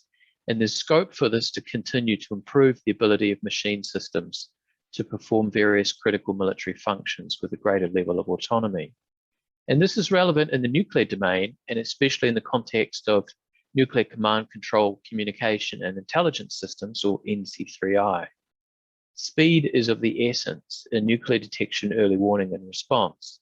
And human decision makers will be trying to make judgments in a crisis, even launching nuclear weapons, based on large amounts of data generated very rapidly through these complex, tightly coupled systems. They'll be under massive pressure. So increasingly sophisticated and more highly autonomous decision-making support systems of various kinds offer tantalizing advantages to military commanders. And I very much agree with Vincent's point made before that, these systems are very much the shape of things to come. There are pretty powerful incentives to develop or adapt these from systems developed for other military operations. But there are also some risks with this, which we'll get onto. First, I just want to use these initial remarks to briefly unpack a couple of ideas, because I think some of the other things that Vincent would like me to talk about, we'll get onto in the Q&A. First, there's a distinction between automation and autonomy to be considered. And in its classic form, automated machine systems are governed by prescriptive rules that permit no deviation. Although also automated, to a greater or lesser degree, autonomous systems operate without human intervention in the physical world or some digital environment. And these select actions based on assessing the environment's current or near future projected state. The actions depend on some capacity to sense and then decide on which action is most appropriate based on algorithms. Now, during the Cold War, the technical sophistication of machine systems was generally pretty limited compared to today. It's difficult to recognize much autonomy in their functioning. Machines were not given launch control over nuclear weapons, not even in the case of the notorious 1980s Soviet dead hand system. But the concern is not really that machine systems would be assigned launch control of nuclear weapons. That's pretty unlikely currently, that they would ever be given explicit nuclear launch delegation. Although there are plans for systems like Russia's Poseidon that do raise some disturbing questions. Rather, and I think maybe this speaks to engaging with one of Rabia's points, there's a risk that the distinction between human decisions and those of an autonomous system could become moot if the overall NC3I system robs decision makers of adequate context and ability to take initiative. As seen during the Cold War, that human contextual judgment was critical on several occasions in averting likely nuclear use. And to that end, there's a very good Chatham House report from 2014 called Too Close for Comfort that explores those incidents. Another point of distinction that some experts have made about increasingly autonomous systems is that broadly, systems incorporating autonomy at rest operate virtually in software and include planning and expert advisory systems, whereas systems incorporating autonomy in motion have a presence in the physical world and include robotics and autonomous vehicles. So there's a kind of a simple way that I use to conceive of this, and it is a simplification. I'm going to try to bring it up just on the screen now. So bear with me if I can make this work by pressing my share screen, and I will go here. Can you see the slide on my screen? Excellent. All right. So one way to conceive of these very complex NC3I systems in a simplified way is as resembling kind of a dumbbell shape. These two circles are connected by a bar, so that the left circle or bell is that of detection and early warning systems for nuclear launches, and these could be quite automated. And then the right circle or bell is that of post-decision response. So this is what you do after the decision. Is it to launch nuclear weapons in response? Is it to do nothing? Is it to get on the hotline? Is it to do something else? Now, the activities and processes falling between both these circles, the activities and processes within both the blue circles are often quite highly automated. For instance, in terms of response, once missiles are launched from silos or submarine launch hatches, they can't be recalled. It's difficult enough to recall human crewed bombers. But the bar connecting the two bells is that of assessment and decision. Until now, so far as we know, this has been the domain of human judgment and decision. And this is true even of the Soviet dead hand, if we think of it as a sort of pre-delegation system. But an important question to consider in our discussions is what the impact of increasingly sophisticated algorithm systems do to this bar in the dumbbell. Do the bells get closer or further away from one another? And what happens if it gets to the point that the arrow in the middle is squeezed to the point that the two bells touch? That is, algorithm-based systems extend all the way into the assessment and decision-making phases. And this is an important question because numerous experts have warned that it's vital that detection and early warning systems of nuclear attack be kept independent of other parts of the nuclear command and control chain. Charles Perrow, Scott Sagan, and Paul Bracken, to name a few, have all cautioned about the hidden interactions and system accidents that can result in unexpected and potentially catastrophic outcomes in nuclear command and control systems. The bells should not touch. As machine learning and other AI-related techniques that may be black box in nature to operators permeate human assessment and decision-making, will the bar be shortened or lengthened? Will human decision makers be able to retain the contextual awareness so as to make correct decisions? And will they know? To what extent are humans in the loop still a safeguard? Bruce Blair, for instance, bless his soul, argued of the existing US ICBM's launch system that airmen sitting in a bunker following preset instructions to launch if certain conditions are met are really part of an automated system. If an autonomous or AI-enabled system doesn't permit any operator reassessment of a situation, or it discourages it due to automation bias, it could be as bad. And automation bias is something that's well documented in fields such as aviation. It's our human tendency to trust the machine, perhaps even because of, instead of despite, us not being able to observe its internal processes. That's sort of a very non-scientific description. I think I'll stop there and hand it back to you, Vincent. If I can stop sharing the screen, I'll try to figure out how to do that. It's good. Thank you, John. Thank you, Rabia, for these opening remarks. So I think maybe one point that you both made, and I would like to kind of like come back to it, is the fact that it's, when we're talking about automation and autonomy in the context of nuclear command and control, it's pretty clear that we should not expect that will be automated the actual decision to use nuclear weapons. That's a fairly unlikely development, even if it cannot be totally excluded. But what is more critical is to understand how autonomy, development of automation or AI will be impacting the way humans make decisions. So, and I think thank you for this very useful visual, John, in a sense of, as you pointed, there's two elements of it. There's the element of speed, and to what extent it leads to a compression of the human decision time. And another one that I would like to kind of perhaps invite you to reflect a bit more is how also the characteristic of AI and machine learning might lead to a situation where the way humans perceive the world is increasingly filtered by complex algorithms that they might not totally understand, and that might create some qualitative change in human decision making that might create perhaps some further risks. So perhaps I would like you both of you to maybe try to kind of reflect a bit further about this interconnection between AI, automation, nuclear decision making, and what might be the related risk, and also perhaps if we can ask the question whether these technological development can actually reduce risk of misuse, or so yeah, I don't know if perhaps Rabia, you would like to go first. Thank you, Vincent.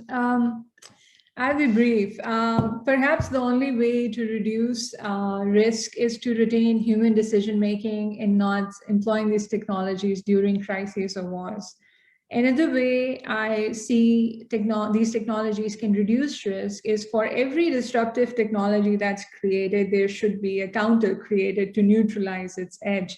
That's how the world has been operating, ever since the advent of nuclear weapons and other, strategic capabilities that have come into play. Advancements in these technologies can also push states to explore CBMs and no-go areas where two countries or several countries in a multilateral framework can come together and let's say, let us not collectively go there. That's like a no-go area. Perhaps one of these technologies that can reduce the risk is by making them fail-safe. For example, with respect to ISR capabilities, which are AI-enabled, if they could be made safe against cyber attacks during a crisis and the cyber attack is not able to precipitate a systemic failure, leading to inadvertent escalation, then that's a good thing, right? So I think there is hope there. And if there are ways through which technology can actually delay the decision-making cycle during a crisis, then that's what we should focus on. Use these technologies to reduce the NC3 challenges countries face during a crisis. Focus should be on slowing down the escalation process. And for example, the gray zones Rebecca Hersman has talked about in her research, whereby the digital soldiers have the potential to disrupt the communications and influence rational thought, pressuring states to use nuclear weapons, short-circuiting hotlines, and preventing timely information from reaching policymakers or nuclear decision makers is exactly where AI platforms need to be developed to counter such scenarios, to fight deepfakes and digital soldiers, taking incentives away from them to be in charge and be in the driving seat during a crisis. And I believe that as long as states are able to achieve an offense-defense balance of these emerging and disruptive technologies, perhaps some sort of balance can be achieved and deterrence can be enhanced. Thank you. Thank you, Rabia. I mean, I really appreciate your effort to provide very concrete suggestions for risk reduction. And I note that you're making notably the point that maybe one option is actually not to deploy some type of technologies in the nuclear command control. So so perhaps I don't know, perhaps John, if you could react on that. Do you think that it's a concrete, I mean, one suggestion could be that to limit the deployment of, for instance, machine learning algorithm in nuclear command control? Yeah, I think it's dependent on what the specific issues that we're trying to deal with these systems are, and I think that's not necessarily going to be the same in every case. Which is not to say that I don't support the idea of confidence building measures of different kinds and slowing, if possible, slowing the escalation spiral, if you like. I guess it's a question of how to do that in kind of specific situations. Something that you asked me before, Vincent, was to reflect a little bit on lessons that we might have learned from the Cold War in that respect. And this was something I'd done in a chapter for you and CIPRI back in 2019. And I think that, one thing to point out is that during the Cold War, the US and the Soviet NC3I systems and hair trigger alert postures came to resemble each other, but they were never mirror images. And, they had their asymmetries due to resource differences, technological prowess, geography, values, culture. All of these things played roles in differentiating their systems and the kind of automation they employed. And that's going to remain the case. And there are also 7 other nuclear armed states, all of which will differ from each other in the specific decision support capabilities that they can or decide to employ in conjunction with other systems such as early warning. And so, there are going to be specificities in each of those sort of relationships that are going to be quite important. And I think we should be hesitant about suggesting one-size-fits-all kind of approaches across all of these different specific situations. I think the answer to the question of whether greater levels of automation in this domain can reduce nuclear risk, I think the answer to that is certainly, but it depends. And I guess that makes me sound like a political scientist, but if these systems improve situational awareness and a decision maker's level of confidence, they won't be surprised by a nuclear attack, then that's generally good, right? It may be stabilizing, but it can be bad or destabilizing if serious asymmetry in adversarial relationships develops. And a couple of people this afternoon, both in the previous session and in this, have mentioned the case of Pakistan, but I think it's not just Pakistan; it's other nuclear armed states besides. you know, if one side is confident it can locate and neutralize the other side's nuclear forces before they launch, that could be very deeply destabilizing if you're on the receiving end of that. And, you know, there have already been all sorts of slippery and quite arcane discussions we've seen, you know, in policy field, for instance, about AI exquisite awareness and transparent oceans where, you know, missile submarines will be visible to, you know, attack, et cetera, et cetera. And I'm not going to get into those now, but I just want to make the point that it's very destabilizing for decision makers if they feel their systems have become blinded or otherwise subverted, or that, you know, there is this very great asymmetry, and that could conceivably push them psychologically towards more extreme scenarios. And so, you know, these specificities have to be borne in mind. Personally, I'm most interested in inadvertent escalation pathways to nuclear use, and that sort of lines up with my interest in system accident theory. And I think that, you know, the two things really to watch out for here are this increasing reliance on automation for early warning and target detection, and changing impacts of autonomous systems on human decision-making processes. Because, you know, automation for quite a long time now has had a large and continuously accruing impact on sensing, surveillance, analysis, and many other aspects of nuclear command and control. And at the same time, sort of in parallel, we've seen the development of more sophisticated targeting and fire control systems for anti-missile defense systems, which to some extent have to be automatic once switched on because of the speed of response required. And it means that in some cases, these two different realms of systems share common technical infrastructure for detection, such as radars and communication hubs and satellites. And this could contain risks for nuclear command and control if these systems aren't carefully designed, or better yet, kept entirely separate. You know, during the Cold War, the US, for instance, was pretty careful to try to exercise what it called a dual phenomenology approach in terms of its early warning system, where one kind of sensor output, like a satellite infrared detector, would be cross-checked against another independent sensor, like a ground-based missile radar.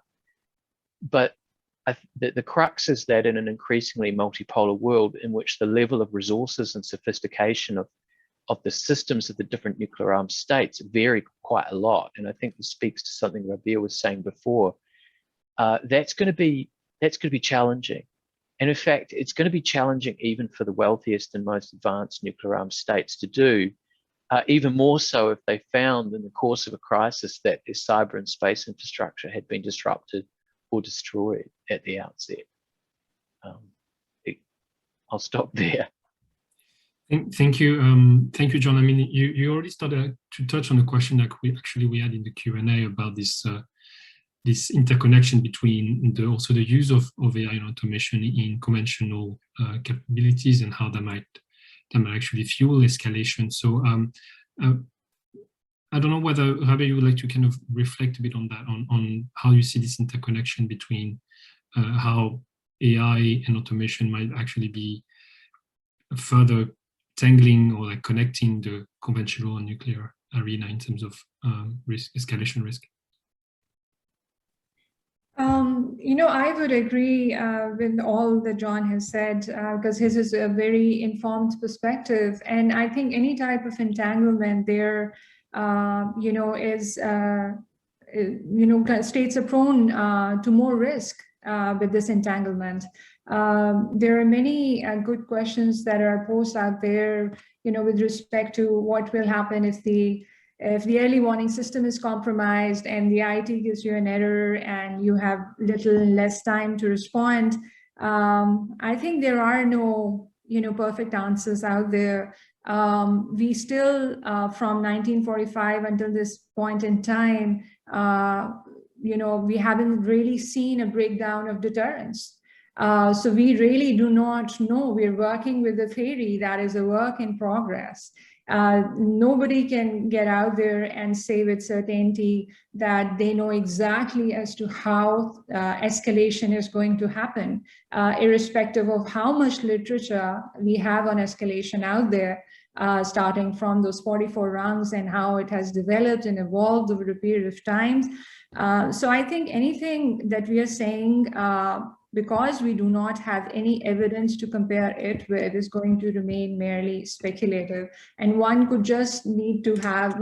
needs to just have hope that humans would retain control, whether it be of their conventional systems or nuclear decision-making, and use the automation, automated technology to not make decisions for them, but enable decisions for them that could lead to crisis termination and escalation control when the time comes. That's what I'd like to say. Thank you. Thank you, Rebecca. So maybe just to follow up on that point, but also a question we had in the chat. I mean, capabilities in the field of AI are difficult to kind of assess externally. I mean, we are talking about, to a large extent, software technology. It's intangible, and even when you talk about autonomous platform, it's hard to see from the outside how autonomous the platform might be, whether it's remotely controlled or not, so from that perspective, and also given the fact that generally speaking, it's difficult to assess how countries are developing their nuclear capacities. How do you see the potential impact on insecurity or the sense of security of states, and the prospect that the fact that some states might be able to kind of make great strides in the conventional arena and develop platforms that are more survivable, that have better remote sensing capabilities, could impact the way state might react to in situation of crisis and be this kind of like first strike instability. That's one. And another scenario perhaps that we I would like to invite you to reflect on is the prospect that perhaps the use of machine learning can be used to do some predictions or analysis about actions of other states, and to what extent you could imagine that state could take the decision to do a preemptive strike based on information that they might get from predictive models. So whether that scenario is unrealistic or whether that's something that we should actually be concerned with. So I don't know whether you want to go first, John, perhaps. Yeah, sure. I'll have a crack. Those are pretty tough questions, Vincent. I'd start off by going back to a point that Andrew Futter made yesterday. I thought he made it one of the many excellent points he made as moderator of the cyber session was, to note that it took decades before, a sort of paradigm emerged during the Cold War in terms of deterrence. And I fully agree with Rabia, the point that, she was making about this being a work in progress, right? And that's the challenge of this sort of raft of strategic technologies that are potentially disruptive, although many of them won't be. They'll sort of be integrated within, this strategic thought of different states, particularly nuclear armed states moving forward. So this is a work in progress and we don't have all the answers.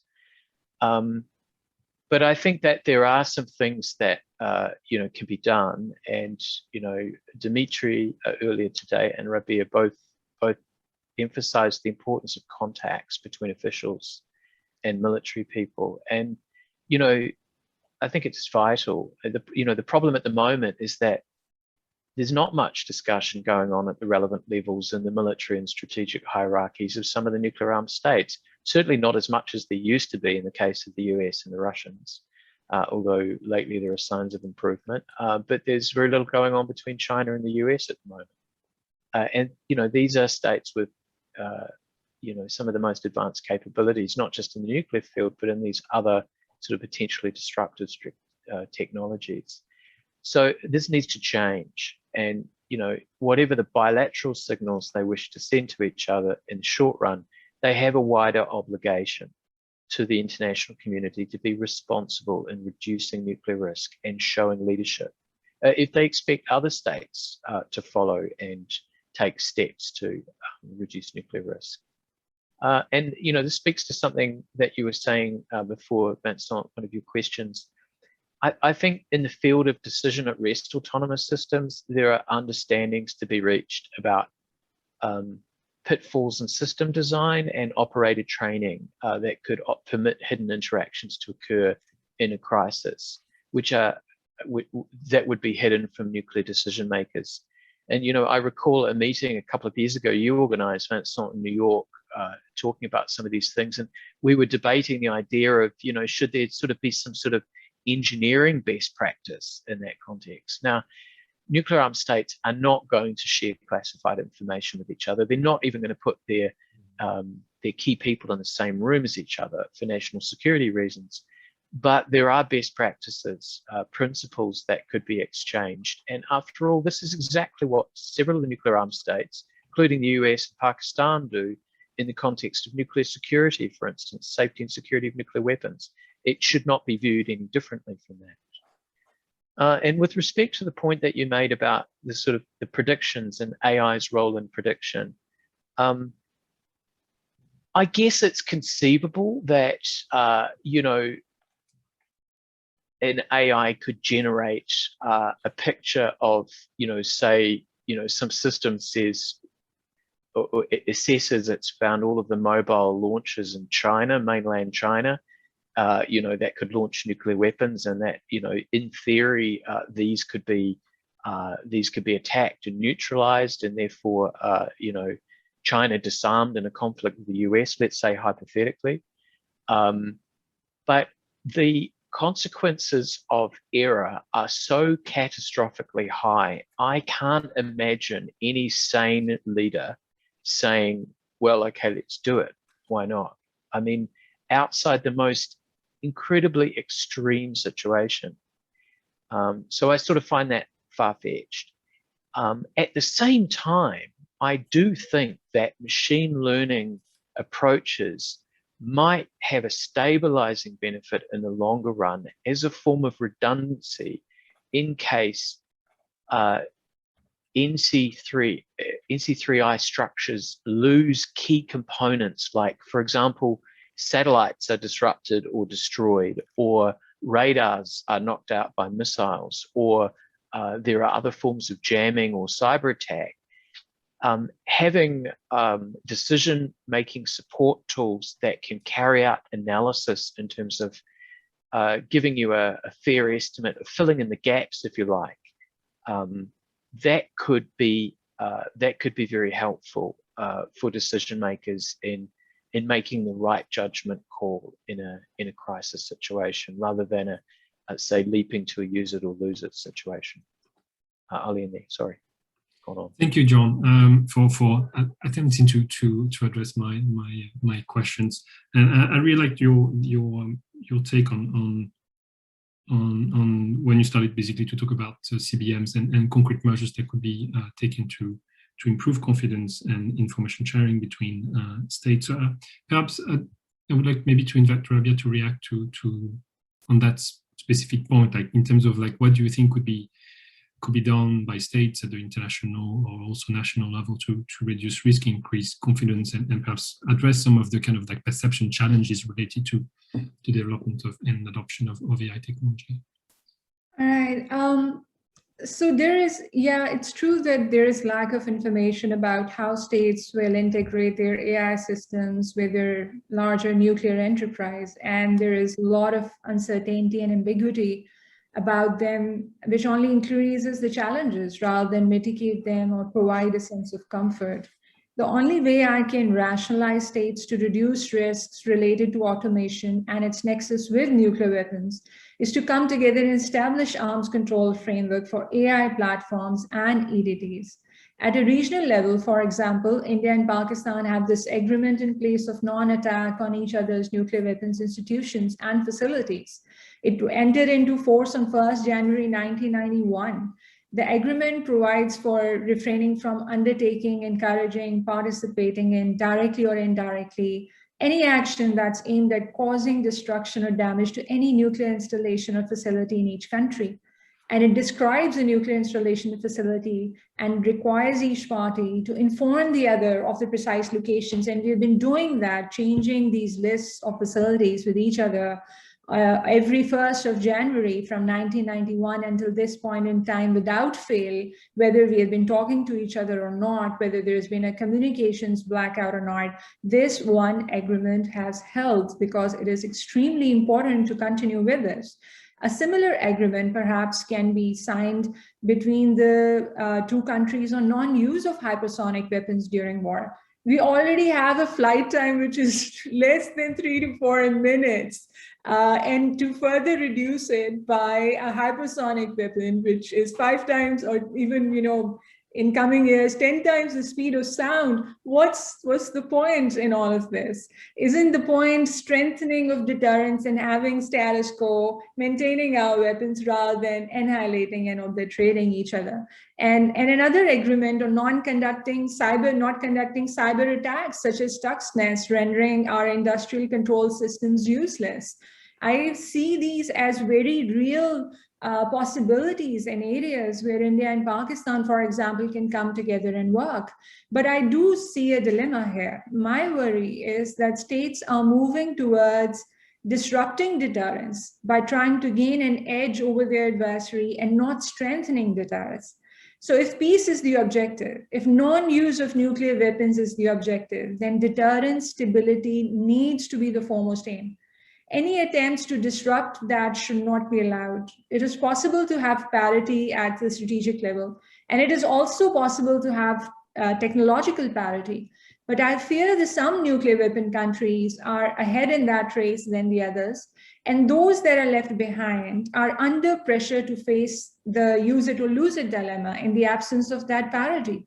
And that lack of parity will create anxieties that might lead to nuclear use.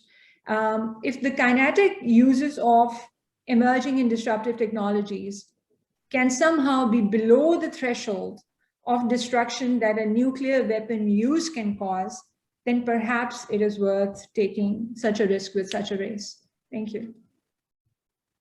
Thank you, Rabia. So we have only a few minutes left, and so I'd like to perhaps just take the time that we have to perhaps address some of the questions that we have had in the Q&A. So perhaps just to follow up on your last point, Rabia. I mean, there was a question here in the chat about the prospect of a preventive kind of arms control agreement with relate to kind of, the use of AI, perhaps in nuclear command and control. So we have the discussion in Geneva, which is connected to autonomous weapon systems, and it's likely that discussion will necessarily have an impact on the way we also think about human control in the nuclear arena. So I just wanted to kind of invite both of you to reflect on whether there is a need to try to kind of seek a specific process in some way at the multilateral level or bilateral level on this issue, and that would be my first question. And so the second question is about how do you see the discussion in Geneva on weapons weapon affecting the conversation in the nuclear? So Rabia, you would like to go first? With respect to India and Pakistan, whenever there is a conversation about, bilateralism with respect to nuclear weapons, India does invoke the strategic chain argument.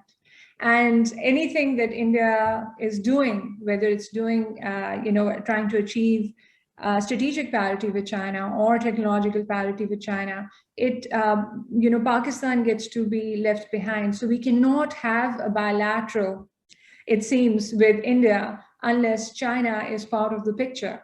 And whatever China is doing, it's least concerned about what India is doing. Its concerns are geared towards what the US is doing. So the game for China probably for strategic and technological parity is with the US. For India, the game of strategic and technological parity is with China. And for Pakistan, the game for strategic and technological parity is with India.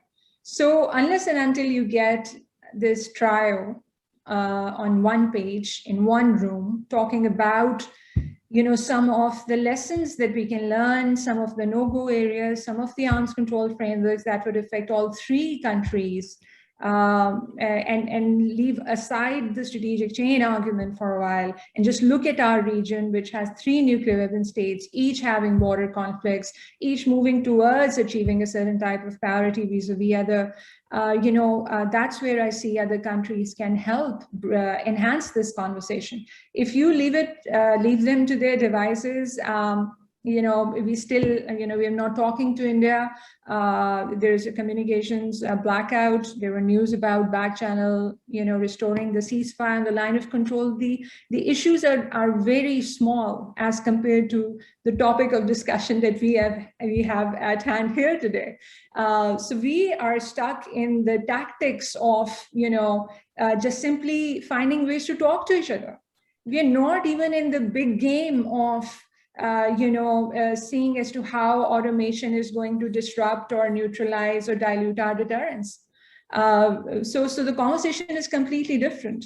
And in order for that conversation to happen, which is more sophisticated on the level of technological parity, I think an intervention from countries, that are neutral, it needs to take place, and they need to bring these 3 countries together because of this, dilemma of strategic chain that we're stuck with.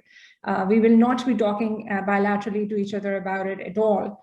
At best, and my worst fears are that if India moves towards counterforce and it has preemptive first strike incentives, Pakistan would try to balance it and try and generate a first strike stability of its own with having preemptive incentives of its own. That's where I see, we are headed. This entire talk of technological parity is a different paradigm. I think both India and Pakistan are exploring it. India more so because of its motivations and intentions vis-a-vis China, and Pakistan not so much more vis-a-vis India. So I don't know if that makes sense, but that's how I see it. Thank you, Rabia. And I would like to kind of turn to John, if you want to react to what Rabia just said, but also to tie it back to my previous question about the prospect of some form of arms control agreement and the connection with the CCW process. Well, yeah, I mean, I think the CCW process, it's good that it's going on out there, and I think it informs a lot of diplomats and other people about some of these issues and some of the broader concerns. I'm not quite sure whether it's a sort of dotted line connection or whether there is scope for a more solid line connection between sort of restrictions of some kind in this area. I think I'm probably skeptical, to be honest, and let me just unpack that. I mean, the way I think about sort of arms control, because it depends on what we mean by arms control, and arms control actually means lots of different things. We tend to think of it in Geneva, which is where I am, in terms of the development of legally binding instruments and rules, which is what the CCW does. But in actual fact, when strategic arms control was invented in the early 60s, it was all sorts of things. It was a lot of what we would actually call risk reduction, right? It was making sure that there were some rules of the road, so there was less chance of a nuclear war breaking out. And so we've already talked today quite a bit about sort of a first category of arms control, which is really enhancing understanding, best practice, information exchange, things like deconfliction, or what to do in a maritime crisis, or all of those sorts of things were done back in the Cold War. And there's scope for that in the context of thinking about the impact of autonomy in NC3I systems. And then the sort of second category is that you can regulate behaviors, and that can include things like incident prevention agreements. I think that an easy one to agree should be that all nuclear armed states agree that only human beings will ever make decisions to launch nuclear weapons. And having reached that basic understanding, there's a lot of work to be done, a lot of scope to build on that and clarify that further, and to build systems that diligently reflect that, rather than making the human decision makers in those processes at best people with a letterbox view of the context in a crisis, or at worst just mere hostages, mere fuses in the system, if you like, rather than real decision makers. I think that, you know, in that kind of second category, there was some discussion in the previous session and some criticism from Rebecca Hersman about this idea of, for instance, nuclear armed states agreeing that certain critical command and control assets not be attacked. I think there are practical difficulties in it, but you know, for the reasons she pointed out, I would like to still see some discussion of how that might work in practical terms, though. I think among states that would be quite useful and could illuminate some other possibilities. But then the sort of third category we have is that, you know, to regulate capabilities. And I think this is the hardest. And I actually wonder how relevant it is in the context of considering these embedded capabilities within systems like autonomy that are, they're not warheads or bombers, they're not tanks. These are capabilities, they're code, and it develops over time. And, you know, these algorithms improve.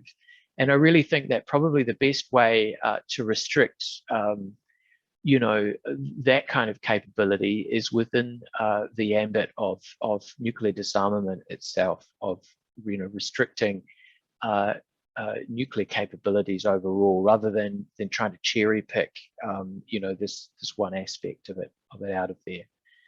Which I think brings us all back to a broader point that Rabia was making early on in her opening remarks about, you know, the importance of the bigger picture here and of thinking about some of these root causes for conflict.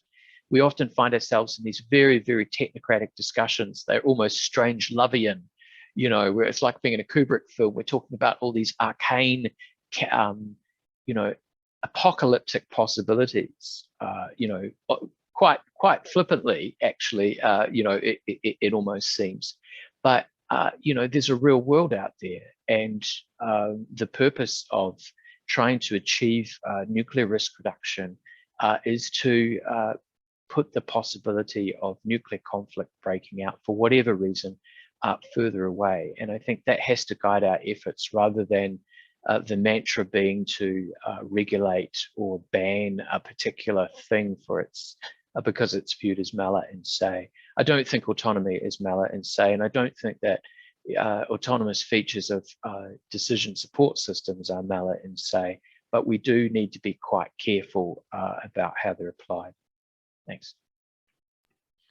Thank you, John. I think you very gracefully kind of concluded our conversation. I think you made a lot of very, very great points. So we have to break in a few minutes, but perhaps I just want to take a minute just to reflect. So I think just I guess my key takeaways from our discussion is that when we are talking about how advances of technology and AI in particular could impact the field of human decision making in the nuclear arena, it's not that it's going to replace, or we're going to see an automated nuclear command and control, but it will impact the way humans make decisions, and it will impact the timing of decisions, and there might be related risk. In terms of how this potential risk can be dealt with, well, there's a lot that we can learn from the past, from previous arms control experiences, and the fact that arms control is not just about regulation, it's also about having different type of like CBMs and measures and dialogues, mechanism between different powers. And if we were to kind of look into a more regulatory option, then perhaps it's better to, rather than to cherry pick and focus specifically on AI autonomy, but look at the larger conversation on nuclear disarmament. So that would be my very high level and very speedy takeaways from this very insightful and productive conversation. So thank you to both of you for your insights, and I'd like to hand back the floor to Wilfred. Thank you. Thank you, Vincent. Thank you so much, Vincent, to Rabia and John as well. Before we close the conference, we're very pleased to present one more perspective from the policymaking community. The Stockholm Initiative has been mentioned a few times yesterday and today, and certainly risk reduction activities have featured in the steps identified by that group of states to advance nuclear disarmament. With us is Ambassador Ann-Sophie Nielsen, the Ambassador for Disarmament and Non-Proliferation with the Ministry for Foreign Affairs of Sweden. Ambassador Ann-Sophie, it's a pleasure. Over to you.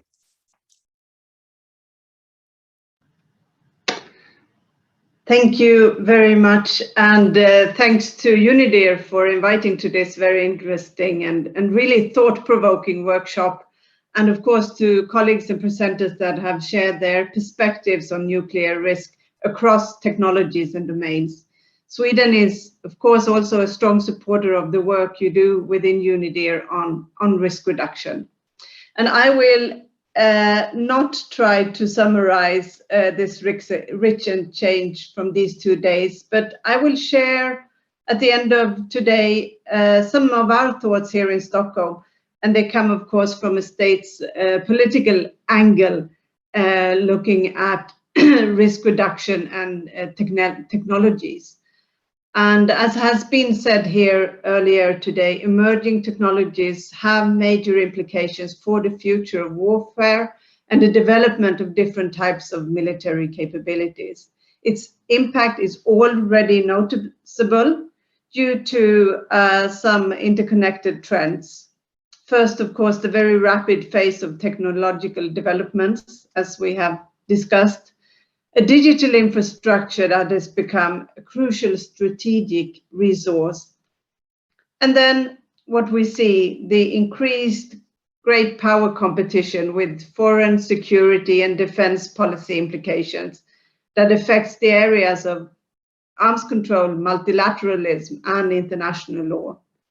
And at the same time, we have a situation where the arms control architecture is under stress, and the multilateral solutions and institutions are also being increasingly challenged. And this is in a time when we really need these frameworks and we need these arenas to discuss and move forward on all these issues that have been brought up today. So the consequences of these rapid developments are not yet fully understood, as we have learned, but the risks are already evident. And I think that's important, because when we look at the nuclear field, hypersonic weapons and developments in cyber and outer space, they really add to an already dangerous trajectory, including in relation to close calls and misunderstandings. And what we know is that the stakes are very high and that any mistake would have catastrophic humanitarian consequences. So for us, and I think for many other states, risk reduction is both an interesting and I really hope a promising field for real progress, not least ahead of the, as you said, Wilfred, the next review conference of the Non-Proliferation Treaty. Many states, parties, groupings, and initiatives, they have put risk reduction on their priority agenda, and including the nuclear weapon states and referring to it as strategic risk reduction within their own P5 process. And I think we should welcome all this, and we should really use the time we have now to further explore its potential here and now. And concrete progress for common ground on nuclear disarmament is also the aim of the Stockholm Initiative for Nuclear Disarmament. And we have, ahead of the review conference, proposed several concrete measures or stepping stones for implementation that we think could be agreed by states parties of the treaty and lead to a forward-looking outcome. And I think they could really make a difference immediately, but they could also lead to further progress on nuclear disarmament further down the road. And as you know, some of these stepping stones, they relate directly to emerging disruptive technologies and to risk reduction measures. If you remember what Felix Baumann, my colleague, mentioned in the beginning of this afternoon, Switzerland has made a very good work in leading the initiative in further developing the stepping stones on risk reduction through the working paper that we agreed upon just a few weeks ago. And I will not duplicate what you said, Felix, but I think we are really grateful that you have taken lead in this work, because I think it really it is comprehensive, it connects with related areas, and it also offers several concrete ideas that we could take forward. And it also includes the important element of proposing to continue this work and to establish a process for follow-up during the next review cycle and beyond. And I think this is important because, just concluding, I will really want to say that I believe and we believe that continued research, monitoring, and exchange between scientists, diplomats, civil society, and other relevant actors is really paramount if we are to shape a common understanding on what this new technology needs to be in the 21st century. And today we have heard a lot of good ideas. There is a lot of knowledge out there. There is research going on. And I think this provides already for quite an impressive catalogue of ideas and opportunities. Unidir, you have worked on this for a long time. And I think we should really consider it, act upon what is possible now, but also explore further ideas and see where we can come to progress further on and down the line. And as I think you said, John, this is certainly important work in progress, and we are very keen to continue being part of this as one of many states interested and engaged. I thank you so much. Thank you so much, Ambassador Anne-Sophie. As we close here, I'm not going to try to wrap up further the very rich discussions. I think all of our speakers have given us quite a lot to think about across these different technologies, and also raised a lot of questions about the impacts, real and potential, on nuclear weapons and related systems. I think certainly there remains plenty of threads to pursue in both of these areas individually and in the context of risk reduction. And of course, as Ambassador Anne-Sophie said, change and development are a constant in technology. They're always kind of emerging in a sense. So for Unidir, this is really closer to the beginning of the discussion and the work than the end. Like we said yesterday, we hope to dive into these intersectional dynamics much more moving forward, including but not limited to our work on nuclear risk reduction. On that note, if you're interested in our continuing research, please do visit the Unidir website and follow our newsletter. We're going to be circulating a feedback form in the chat. And again, upon closing of the event, you should have access to it, but we'll also email you. Please do tell us what you think and what we can do to improve future events.